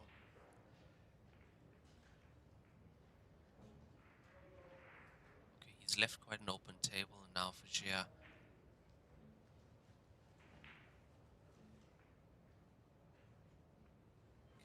Can he put these few pots together and run this rack?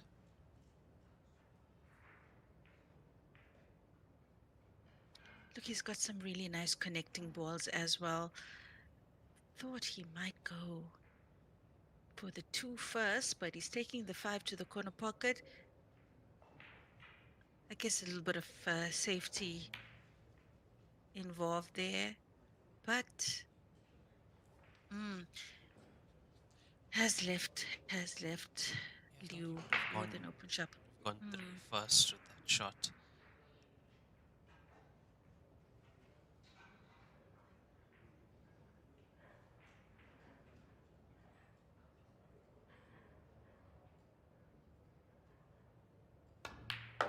Oh, he hammered that in. Absolutely hammered that black ball in. So Liu goes 3-0 up in this race to 5. This is also a 100-minute timed match we've been playing for about 30 minutes thus far. And score now 3-0 to Liu.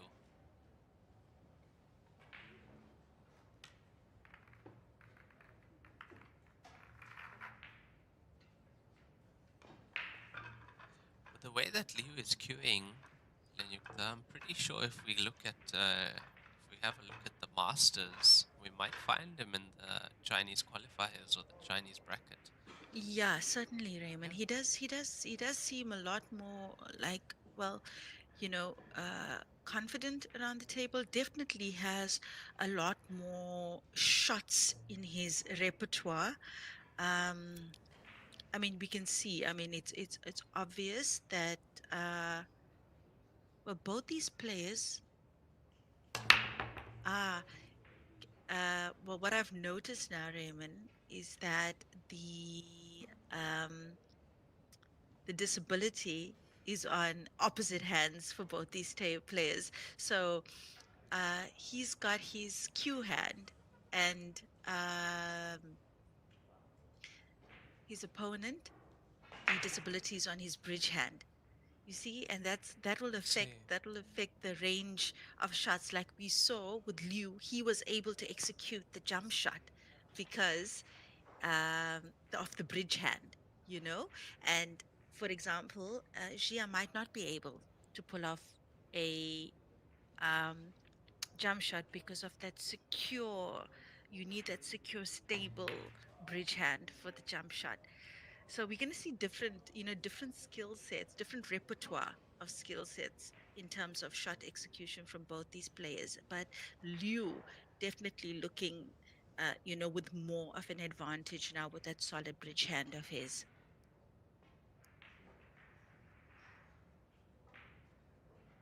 Yeah, as you say, he was able to execute that jump shot, brilliant jump shot, brilliant attempt there as well. And yeah, based on his playing style, cue action wise, I really think that we would have definitely seen him in some other international tournaments as well.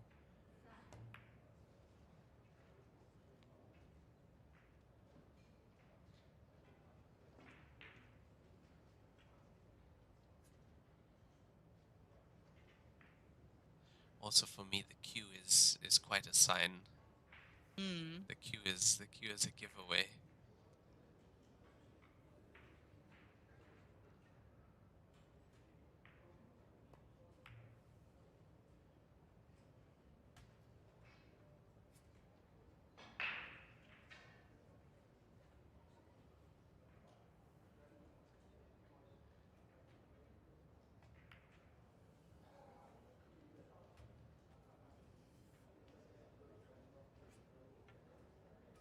So controlled, calm, collected.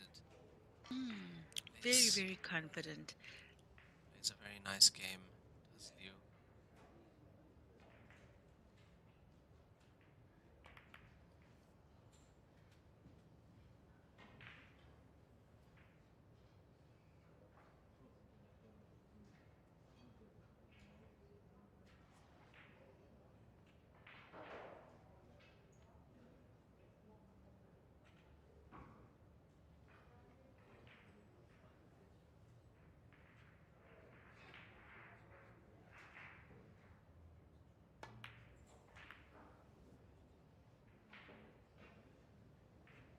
You can see what he was trying to do there.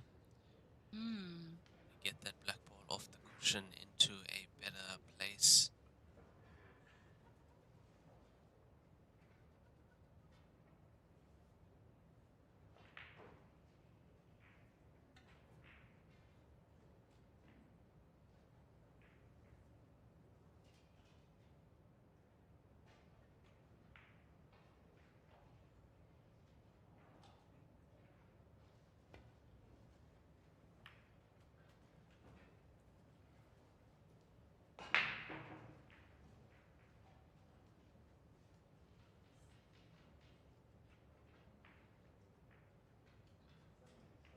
Currently, it doesn't look like the 5 and 6 go to the bottom left.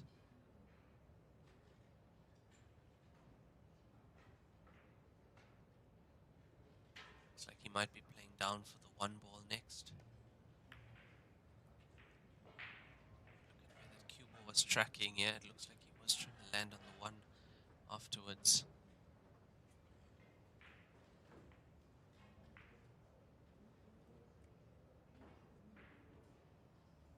Well, he certainly has the angle here to go into the 10.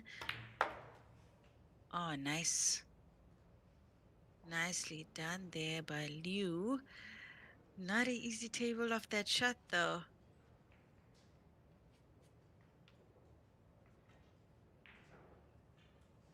Should open up the 10. White ball running away from him just a little bit. Recovery shot here. We should see him makes his ball on the corner pocket. We should see him lined up on the cush. Oh, wow. Oh, wow. So What a absolutely shot. unbelievable. Absolutely What unbelievable. a shot. What a shot from Liu. The shots that he has in his repertoire, amazing. To play that at that pace and still make the position with the cannon.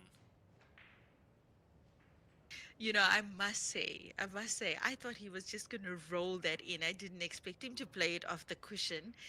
But I mean, that just is testament to the confidence of this player, Raymond. You know, we are watching a phenomenal player here. Absolutely phenomenal. We have to keep an eye on him throughout this tournament. Yeah, definitely looking like a hot favorite. Yeah, Hey, definitely in the this way particular category. he plays this game, the way it's supposed to be played, the way it should be played, the confidence, the shot selection. I mean, Oh, look at beautiful. that. Unbelievable. And just like that, it's 4-0 to Liu in this race to 5. We've only been playing for just under 40 minutes. Mm, mm, mm.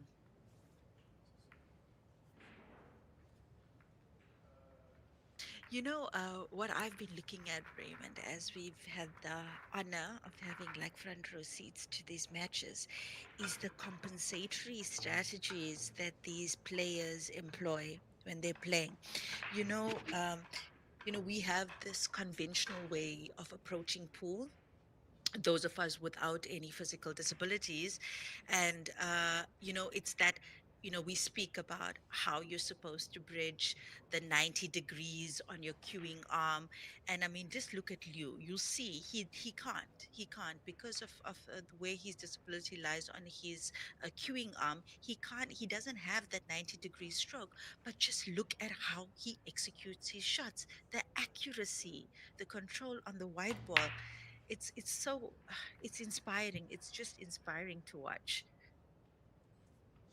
Yeah, no, that's an excellent point. Excellent point. And even the way these players break. I mean, look at the power that they're able to generate. Really is very inspiring, as you say.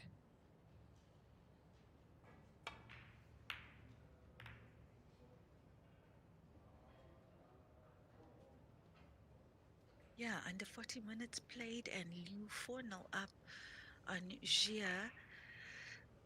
Would really like to see him, get on the scoreboard at least in this match. I mean, obviously, with both these players from China, they're certainly no strangers to each other or what each other is capable of on the table. And I'm sure they've played each other in different forums on different platforms before.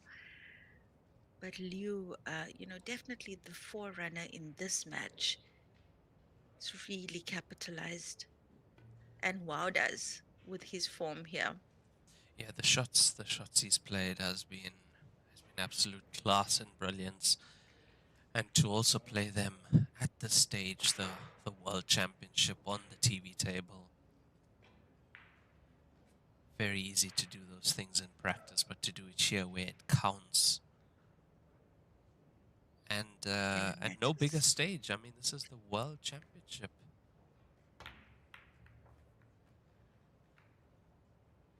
And even a shot like that is able to open up a problem ball so quickly.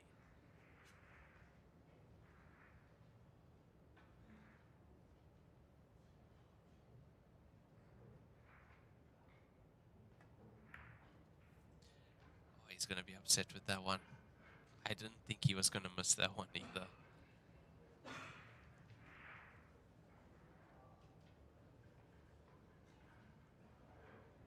Does he have a shot on the 9 at least?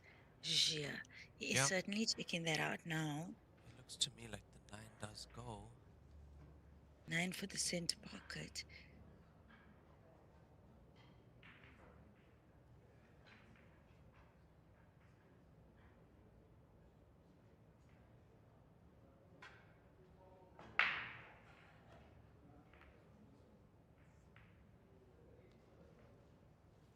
Just got that slightly too thin.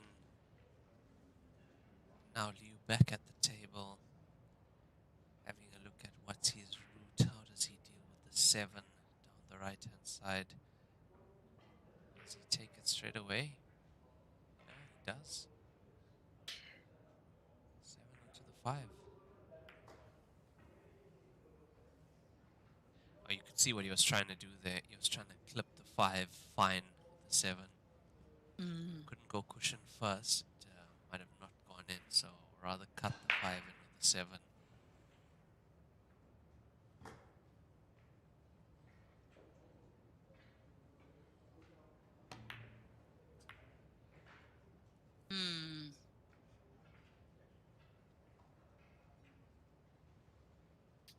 Oh, Jia just can't get into it, Raymond. He just can't get into it. Tough situation to be in. I mean, we call that the electric chair when you're seeing your opponent playing so well, running racks, and you just can't find your rhythm yet. It's quite a common term, especially in 9-ball, when you sit there watching your opponent run racks.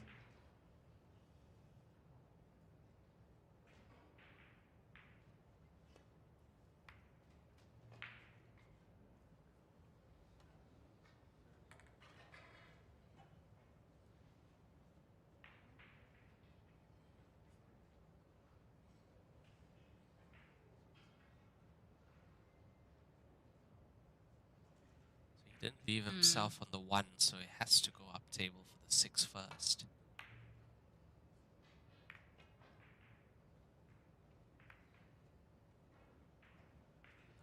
You know, and it's and as luck would have it, you know, even when you miss, if it's rolling in your favor, it's rolling on your favor. And he's not managed to leave. He's managed to not leave Jin with an easy table as well. So it's for Xia it's been difficult for Xia to get into this match. You know, he hasn't had easy shots or easy tables coming in on any opportunity. No, not at all. Not at all. He's had to work for every opportunity he's gotten, and balls just have not been rolling in his favor. Also, race to 5, it can go quite quick, especially if your opponent is playing the way that Liu is. However, in saying that, in this frame, Liu has made a couple of unforced errors.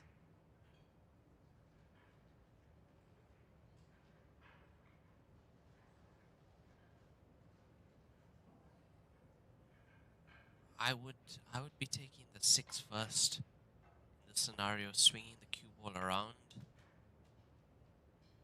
for the 3 next, if the 3 goes, but looks like from this angle it doesn't, so... Yeah, I thought he'd want to bump. I thought he'd want to use one of those balls to bump the stripe out of the way there, because that's the only thing that's really a problem. Oh no, but he's left himself with a shot here now for the opposite corner pocket with the 3.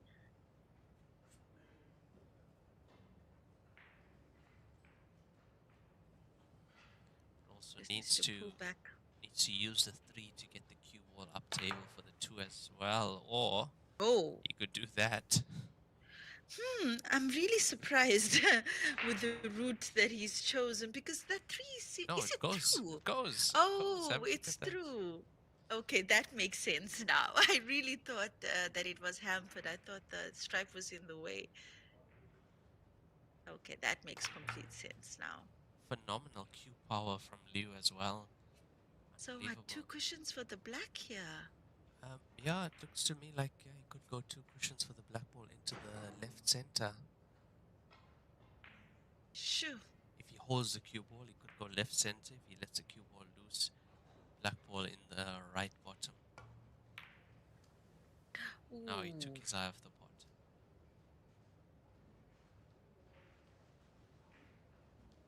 It could definitely go from the angle that we saw. It had a gap. Definitely had a gap.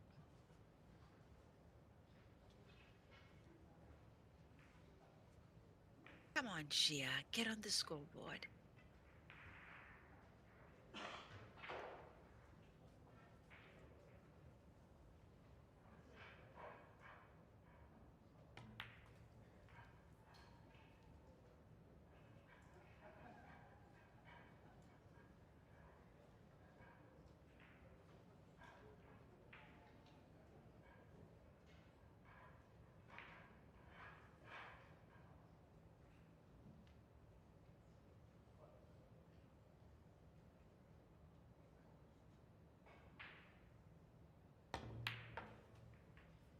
Nice. Yeah. Solid putt there from him. I think he could run the 14. Maybe in his next shot, run the 14 down to the right bottom corner pocket where the 3 is. Also cover the cue ball with the black ball in the 12.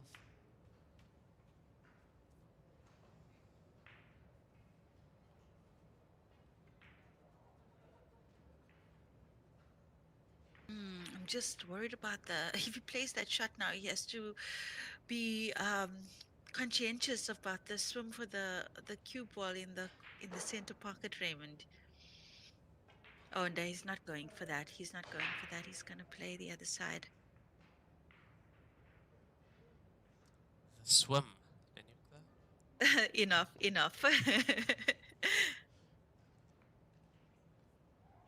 Oh, well, I think that's a good safety. I think he's managed to get the safety at least. He's snookered.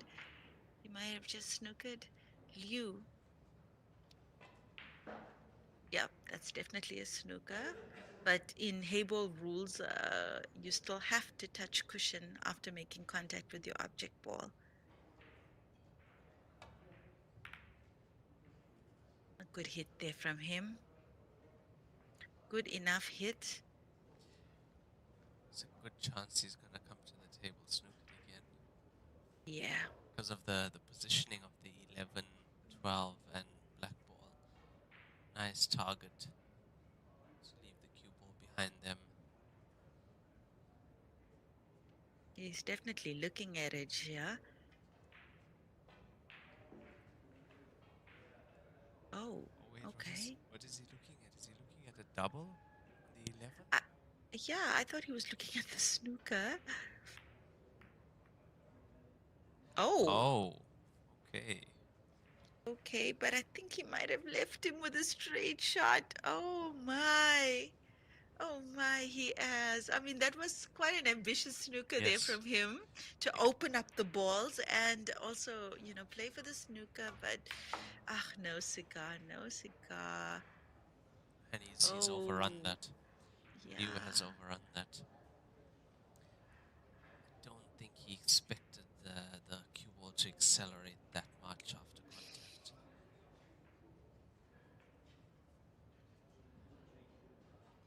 I wonder if he's gonna cut it for the center pocket.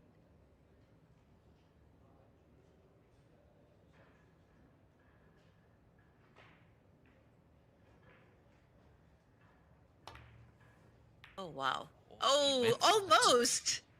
It was tracking. It was definitely tracking for the center pocket there, Ray, but unlucky kiss from the cue ball, obstructing the path there.